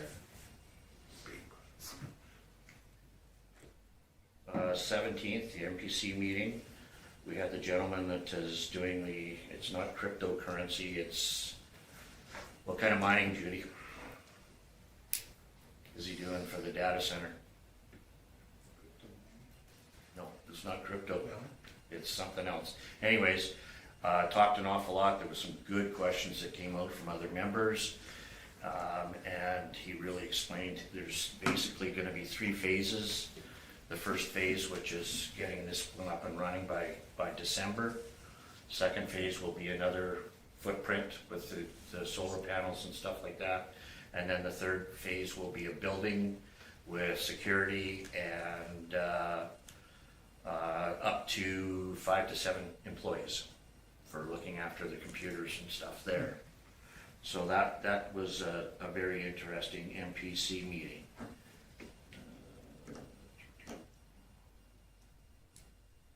And then on this next, the 26th at 7 o'clock, we have a Waste Commission meeting that I will be attending. Other than that, that's pretty much. Okay, any questions for Dwayne? If not, thank you. Councillor Dunham. I had a golf course meeting March 11th. Basically went over how they're kind of doing a spring cleanup and whatnot, getting the golf course building, of course, everything ready to go. The opening date is kind of up in the air. It's obviously going to be weather based, but if it kind of continues staying warm and dry, it'll likely be soon. Sean talked about being at the Home and Garden Show with Chris at our kiosk, and he was really impressed with the exposure, not only that it gave the town, but the golf course. He says he's got people likely coming through town to golf. They might not have had that interaction without it, so he was thankful for the town. Dogs, off-leash dogs was brought up for the golf course. Basically had to reiterate that it's town land and dogs are not to be off leash. And the ironic part about that was Jackie Maisie and I literally left the building, didn't even get off the steps, and 2 dogs came up and were almost going to attack us. I thought I was going to have to lay the boots to these things, but luckily they didn't call my bluff and they ran away. But it was kind of scary. It kind of leads me to a point where, I think we're in a situation with our dogs. It's not a matter of if, it's when some kid gets mauled. Yeah. And I don't know what our solution is, if we have to increase our fines or what, but I think we've got to do something pretty drastic. So, but another thing is I was in Vulcan supporting our local economy buying ink for Mr. Dahlman. The day that building next to him was getting tore down, and he had some concerns about how the side of his building was going to look, and he said that he's in a position where he didn't feel like he had a whole lot of notice to kind of plan economically to maybe have to renovate the side of his building. So he was going to ask the town potentially if there was a fence we could put up or something to buy him some time, but I haven't talked to him since. But I think since that building's been demolished, we kind of found a bit of yeah, I was really impressed with the shape of that advertisement on the side of that building, and I think it's something we should try to talk to him into preserving. I noticed Champion had one years ago, and it was a damn shame that they lost it. They didn't lose it. Well, they tore it off. Yeah. So they individually marked them, they saved it, but now they have to find a location Yeah. for it. And then to repurpose it, the one in Champion, they believe between $5,000 and $15,000 to repurpose it and make it so that it would last longer than A couple of years or whatever. Yeah, because it was sheltered, and that's the same with this one here. If that would have been open to Mother Nature. Well, and the sun would probably hurt it worse than anything, right? Yeah, but anyway. But yeah, I don't know. He was maybe going to reach base with the town once the building was done, but I'm hoping there's a chance that advertisement can stay there. But I guess that's up to him. Okay, anything else? Any other questions for Cole? Great, thank you. Okay, for me, I got a whole pile too. So, I went to the MD at Tabor and did a presentation for SEWA. They're more stringent than I am on time for the presentation, so it went well. I'm not sure if they're going to still be a member of SEWA or not. The next couple days later, we had the Sewa meeting, regular meeting. Because our waste authority hasn't paid their dues, the only way I can stay on their organization is to become a member at large. So that's what I've done, paid my $200 and become a member at large. I went to the Home and Garden Show too. Joan and I did it on the Friday. It was a little quieter night than I guess Thursday. Thursday was a better night. Usually it's the opposite way busy around. Thursday, yeah. Thursday is usually quite quiet. But again, same thing, there was tons of people came by, talked about the community and what we were doing and I heard lots of, visited with one resident of our community and they told me about lots of things that are going on in our community that I didn't have a clue on. But then the next one was at the Senior Protect. They had 5 cases in February.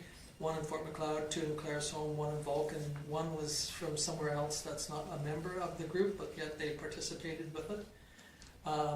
Most of it is abuse by family members to other family members, like, grandma, has been given the niece or nephew some funds and then decided that they can't afford it anymore, so they cut it off, and then the next thing they know, they're being pressured to come up with some cash.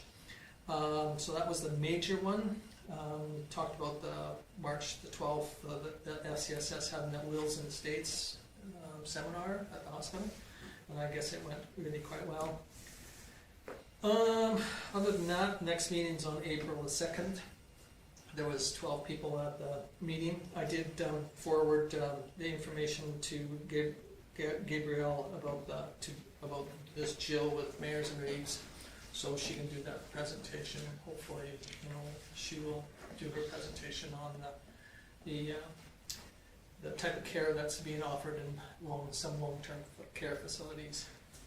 I was at the communication meeting too, and it went really quite well. The only comment that I had, or that I heard back on the negative on the communication is it was way too long. Because of the earlier meeting and then going so late. We used to have communication meetings every 6 months, and then they were extended to once a year. Now they're extending it to every 2 years. And a couple of the municipalities said that they disagree. We should be having it at least on a yearly basis, or else cut half the programs that was offered, because it just made too long of a day. I thought that all of them were excellent. I really appreciated every group that came and talked about it, but some of them, that have to drive an extra half an hour, 3/4 of an hour home. Just felt that it was way too long. So it's something that you guys should talk about. Maybe we should do it on a yearly basis and cut back on our presentations. But I appreciate we wanted to get everybody up to speed that was new councillors of what was going on with all the organizations, and like Dwayne had said, and Judy talked about the SCSS, and Dwayne talked about the emergency services. It was really good to hear their side of it, but it was just too much information for some of them to. I went to Mayors and Reeves, or I did it online. There was 20 in person and 14 online, and Grant Hunter, again, he was there. He got beat up. And this Rob, he's the MLA from Lethbridge West. He's some shadow minister from the NDP. And then Jason did the one for the RMA, and they're talking about this closing of the gap for infrastructure funding. Again, policing was a big one on the agenda. MSI, or whatever it's called now, and the fiscal framework. We talked a little bit about it. The one thing that I was told, or Grant Hunter talked about, and I had personally, I've been involved in in this for all these years. He said that education on the costs have gone up, but he says they have never gone past the 30%. And I've never heard this 30% thrown out. whatever the provincial budget is, they will collect 30% from local taxpayers. And so he said it has nothing to do with whether you've got a school in your community or it doesn't. It's strictly based on a whole bunch of factors. He says it's not an easy formula, but they'll never go past 30%.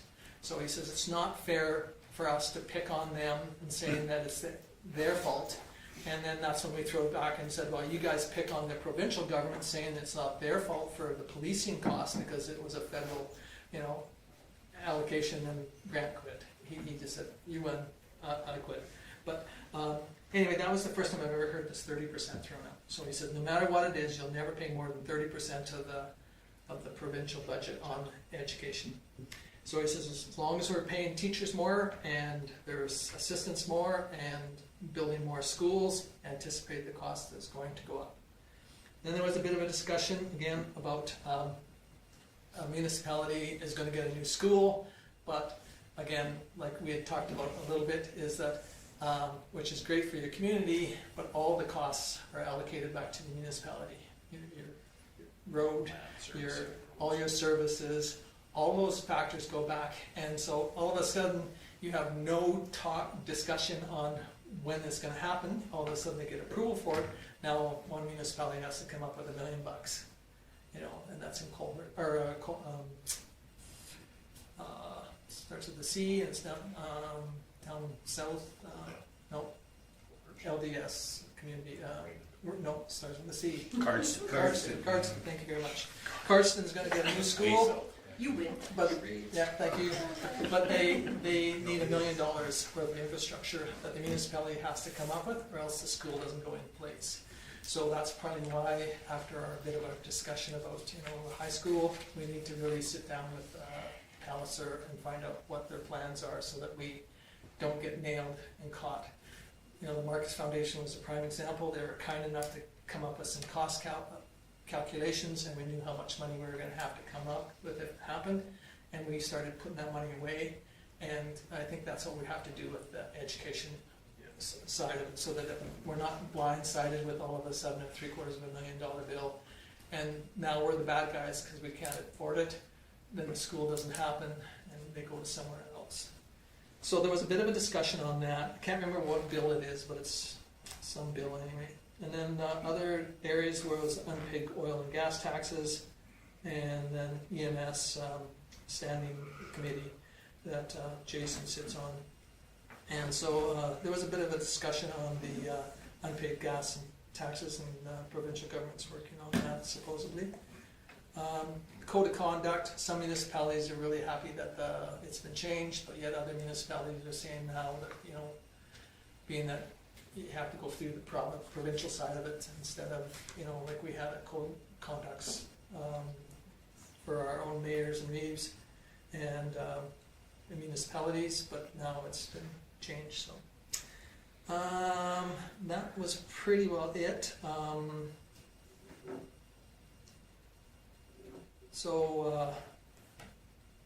That was pretty well it for the mayors and reeves. A little bit of budget, education tax, and policing, I guess was all of it. Then I too went to the skating carnival. It was really great. It was, like Judy said, it was a well-packed, well-run event, and it was really good to see them put that on. Then I had a meeting with this Scott Clausen, who is he's the reeve of Wheatland County, and / he is a level 2 water treatment plant operator. So he wanted a tour of the water treatment plant, so Dick had arranged it with Public Works to go and do a tour of it, so he had a tour of it. He's also running Little Bow Resort water treatment plant now. And then I went to attraction and retention setup, and then a SAWA executive, and then the student RPAP program. And Chantel talked a little bit about it. I had totally the opposite discussion about the motel. I sat at a table, there was 5 at the table. One girl said that she lost there was no heat on in her room. They came and they fixed it. When they came back at 10 o'clock at night, It wasn't working right. They offered to move them to a different room, and the two girls refused to move. She says, you know, we decided to stay there at 4 o'clock in the morning. We woke up and it was too hot, or too cold, I should say. And again, they offered to move them to another room, and the two girls decided that they would stay there because it was just a couple more hours and they'd be getting up. But they had the girls that I spoke to at the table that Joe and I sat at, but nothing but praise about the facility and the price. And they said, you know, it's considered, the RPAP management that I talked to said that compared to other municipalities, you know, our motel is luxurious. So they were really well, they're impressed. The event went really well, I think. We gave them, well, the town gave them pins. And on the next day, on the Sunday morning, probably at least 7 of them out of the 27 were wearing the pins, at least of the students. And out of the, there was 4 came back and asked for more information on, you know, 2 of them from lab and 2 of them from nursing. And so they got more information so they could contemplate coming back to the community and living. Then I had a meeting with the Health Foundation Executive Director, and I would like to talk to Dwayne and Judy about it after. Then this coming Wednesday, I was going to hopefully attend that Marcus Foundation meeting, and then I've got a SEWA meeting on Friday. And that's it for me. Dwayne? Would you like me to bring the fee for SAWA to the Waste Commission on Thursday? I think that we as a municipality should scream bloody murder if they do not participate. If there's a chance that you could cut your tippage by 50% and save your municipality between $35,000 and $50,000 a year, potentially, I think that all the municipalities that vote against it, it should be a surcharge to them separately if they decide that they. Have you got the number breakdowns of that? Dick has it, Okay, I'll touch base with him. but yeah, and if not, I do have it at home too. If And you it- wouldn't mind forwarding that to me, so It I've was, got it was developed by the county administrator and myself of how much money there was there and how much they would save if they participated at a fictitious amount of $25 a ton. Mhm. And just unbelievable what, so it's very disappointing to hear that there Well, are. If you could send me that, because I want to fight for it as well. I think it's a project that's been on the books. It looks like it's starting to get more traction. And, you know, you said it's $200? Pardon me? Is it $200 that the Waste Commission would have to pay? No, I paid $200. For us, it's $7,900. For the entire Okay. Yeah, commission. it's But the it's way- $1.08 per capita. Okay. Well, we're paying South Grow almost $2, you know, per capita. So, you know, we pay library more than, you know, than we are to SEWA. And none of them will save you any money at all. Yeah, Potential. I need that ammunition so that when I go there, I've got it and say, you know, wake up and smell the coffee. Well, I think that if not, we as a municipality should look at different alternatives of dealing with our waste, you know, and Meaning the town of Vulcan. town of Vulcan, Yeah, you okay. know, like, you know, yeah. No, and that's totally fair. I took, you know, again, I'm learning this because it's been such a long time since I've had anything to do with SAWA and or the Waste Commission, but, so, yeah. Yeah, and it's unfortunate, you know. Just, what's the problem going on? Why are the municipalities pulling out? Well, why are some of them, part of it's is time, and some of it's new councils, Okay. you know, and different, they don't know what's going on. But, you know, like the MD of Tabor, as an example, has the same population as we do, is in the county. There's about 7,500 people, or 70, you know, for their footprint. And on theirs, like I said, you know, between $40,000 and $50,000 a year minimum savings. Yeah. For them, it's more because they're paying $120 at Lethbridge, and we're paying $75 at Pincher Creek. So if we go up to over $100 a ton, and we're got a group of people that are sitting around the table that are this narrow-minded, that they're, because of their feeling of what's going on or didn't go on or whatever happened in the past, but they're, it's gonna cost us as taxpayers, substantially. So, I mean, like I said, minimum a saving of $35,000 a year, minimum. Yeah. But it's up to that group to make that decision. And there's ways around it, but unfortunately, it's not in the best interest of this discussion. Doesn't make any sense. Okay, anything else for me? If not, somebody wish to move the verbal reports? Cole, thank you. Any discussion on Cole's motion? Hearing none, I'll call the question in favor. Opposed? Seeing none, it's carried. Okay, activity list. Kim's got it up there. So you've all had a chance to review it. Everything's been completed from last meeting. So that move us to my CAO report. And on there, some of the key things that have come up. It's interesting that Mayors and Reeds, they talked about the Palliser planning and joint use agreements. So as most of you know, the province has implemented that we have to have joint use planning agreements completed with our school divisions. Palliser, I've already sent them our existing joint use agreement, and we're going to include some planning side of that, which will open the discussion that more than administration should take part in this. This is if there's going to be planning for new schools, which we know is going to come here one of these days fairly quick, because we're higher on the priority for especially CCHS, that we can have some political discussions with the Palliser trustees and board and council on those capital costs, how we're going to do that, make sure that the planning is in place, so that when we put that agreement in, because you guys are going to have to sign off on that agreement, there's a good understanding of how that's going to be. We're pretty fortunate on the land side, unless they decided to triple the size of our school or something, that we're in good shape that way, but servicing could be an issue with water and sewer on each side of 534. So we've started on that process, worked with the Water Commission manager so that we could update our agreements for our contracted services. With it being COLA now, we're just going to include it in the budget and then just put the motion numbers for the budget in place. And the contract will go up at whatever we approve in the budget for the COLA for that year, and that's based on consumer price index. Tell them what COLA stands for. Cost You of got living. that? You're in the headlight look there. Cost of living. Oh, Yeah. You're kind of looking like I was feeling when We I will first read go it. in closed session, discuss the bylaw position. I've been working on some changes there.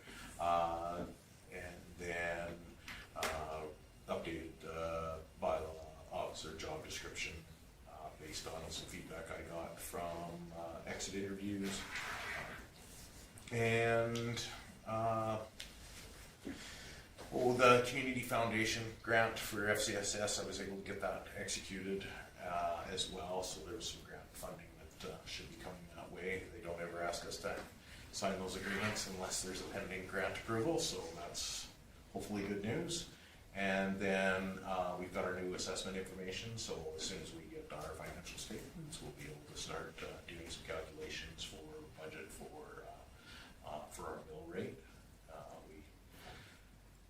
I won't ruin that for you. We saw a fairly large increase in residential and commercial little decrease. So we'll be able to work within our mill rates fairly well, I think. The street tender is out. We'll close at the end of the month. So it's up on the ABC, and it sounded like they were getting some pretty good interest in it. So review IT stuff with Trinus, and hopefully they'll be able to come in right away and following letting them know tomorrow. I think they had started doing some configuring in that inside our contract as well. So again, I was away for 2 weeks in there, so lots happened while I was away, and staff did a wonderful job of keeping on top of things. I was able to get through my emails in a day, so it almost proves that they don't need me some ways, but I think they were happy to have me back. Don't get any ideas. Yeah. Again, the formal meetings of interest being SEMA Plus, getting the tender stuff put together. Skeets were obviously in the office. They were only in for one, they're usually in for two, and that had to do with being able to connect to their server reliably. They just get kicked out, so hopefully when your auditor makes a suggestion to update the wireless access points, I didn't want to bring it up, but I was gonna maybe bring it up in the report to maybe convince you if I needed to. I did some work with Futureville on the area structure plan amendment, and Christine Holmes and their consultant for a development update, and sat down with ORSC to review Futureville's proposed area structure plan amendments, and there's going to be a request going out to Cole and Chris that sit on that activation committee, because of course to access any of the funds that have been earmarked for that, that committee has to review, and I know that she's got a proposal from Olozoid now to do some of those updates. So, and then from that side, I'm also going to put you in contact with Katie, our planner, as council representatives, so not Futureville representatives, but as council representatives, so that should she's gonna more bend your ear rather than the entire council on possibly what council would expect for the area structure plan coming back. Okay, so I'll get those invites sent out to you guys as well. That's my report. Okay, any questions for Kim? Okay, if not, we'll move on to the development officer.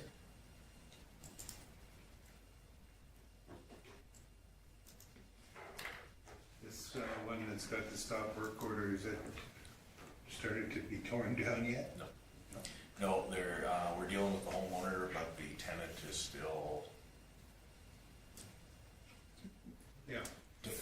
Tenanting. Creating problems. It's not in compliance. Yeah. It refuses to come into compliance, is I guess the better, and not dealing with the homeowner, so the eviction is going to be probably. Yeah. He actually approached me at Wise, et cetera, in High River, and started bending my ear on this issue. So, Yes. and Compliance is going to be an issue, and again, the only person we can deal with is the homeowner on that. yeah, that's what I told him. Yeah. Okay, any questions on Regis? Okay, if not, move on to Public Works.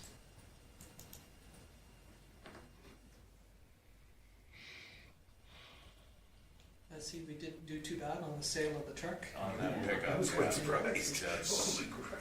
now, and again, that's because it was sooner than we were originally, but again, Okay. with the mechanical issues that were with it, so knock on wood, the next owner doesn't have as many issues, but maybe they got a bargain. But I think that's, again, to the newer councillors, as an example why, you don't keep it until it's sold, that it just can go to a crusher. It has some value, get rid of it before it has no value at all. So I think there's a method of showing our due diligence and trying to keep up with our items that we have. And a good recommendation to council for supporting Stu on changing what order that truck was. It's not the oldest one in our fleet, it's just the one that needed the most work. So supporting him on that makes all the difference in the world. That's why that plan works. Okay, anything else on Stu's? Okay, if not, we will move on to Community Standards Management Report.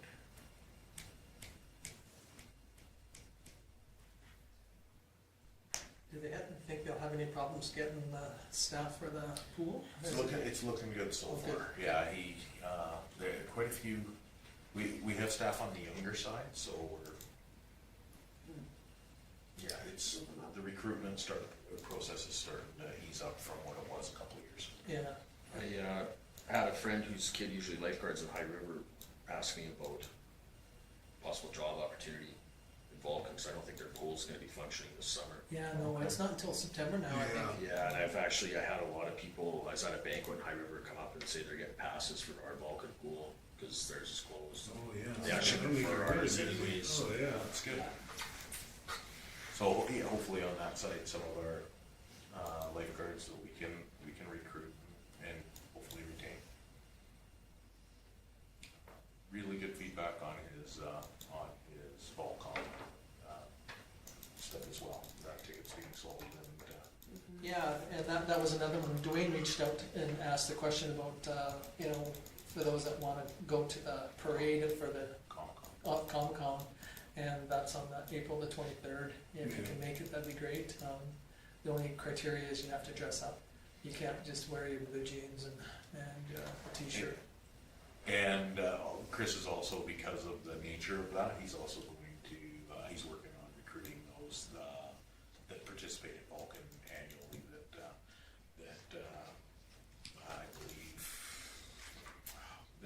there's a group of folks that on the Klingon side that really participate in a lot of our outside Volcon events. So he's just going to try to get them as well, especially since they've asked us to park our float at the front doors for pictures and everything. That's And pretty so, big. Yeah. were you at the one in Banff when we parked in front of? Yeah, and it was really well received. And so I think there's a prime example, taking it up and participating. And I mean, it's only a 7-block, 8-block hike. It's not gonna be that hard, I don't think, and the weather should be decent in April. April 23rd, so, but again, like Dwayne reached out to see if somebody else, you had somebody that might be interested in participating. And I think that Judy kinda answered that more the merrier, whichever. I think that's, if you can make it, that's great, but just reach out to Chris.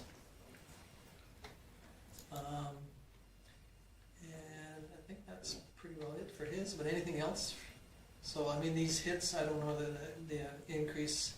I know that Caitlin was saying that she was having some issues, but I'm not sure if she got that corrected to be able to add to make the two men together. I'm not sure if she's still working. Yeah, she was out today, so I didn't get to talk to her. But I know last conversation she was still working on trying to meld them together. Yeah. Wording is. Okay, anything else on Chris's? If not, we'll move on to bylaw.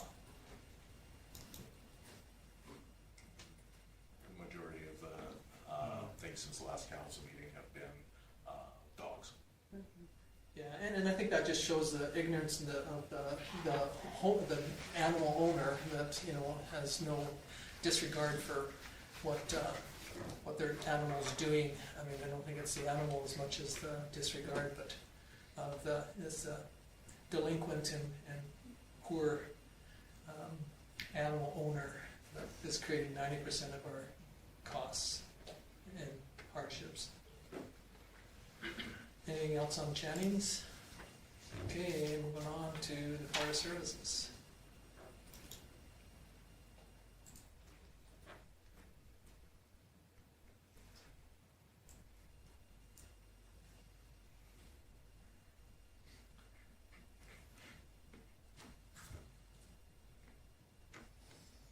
Any questions on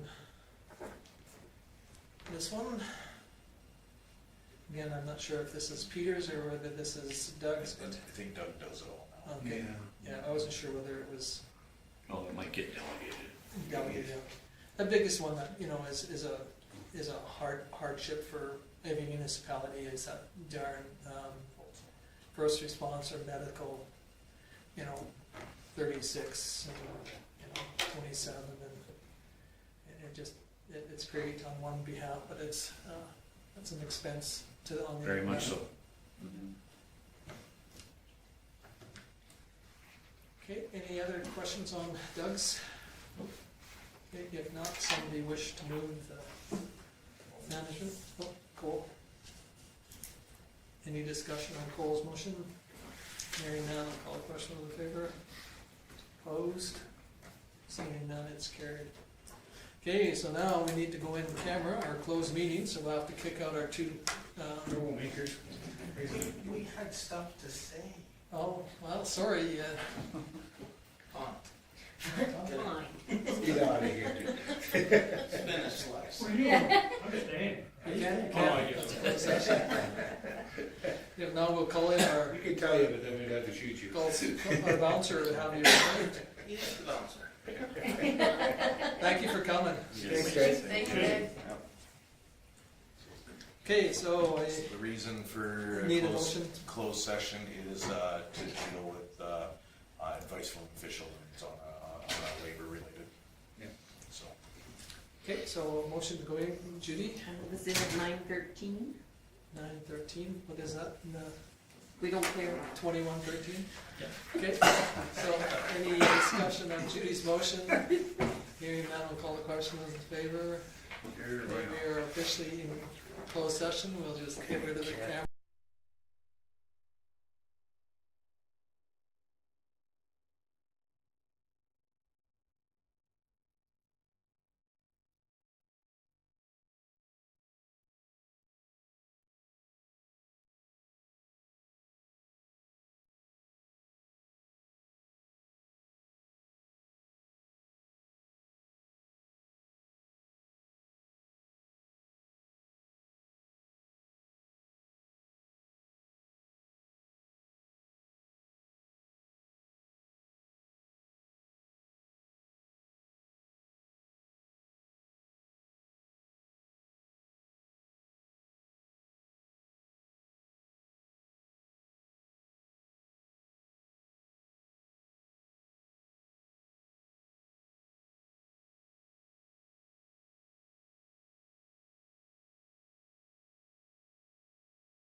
Then, once we're unmuted, Bring then you back. Mr. Hill can throw his motion on the table.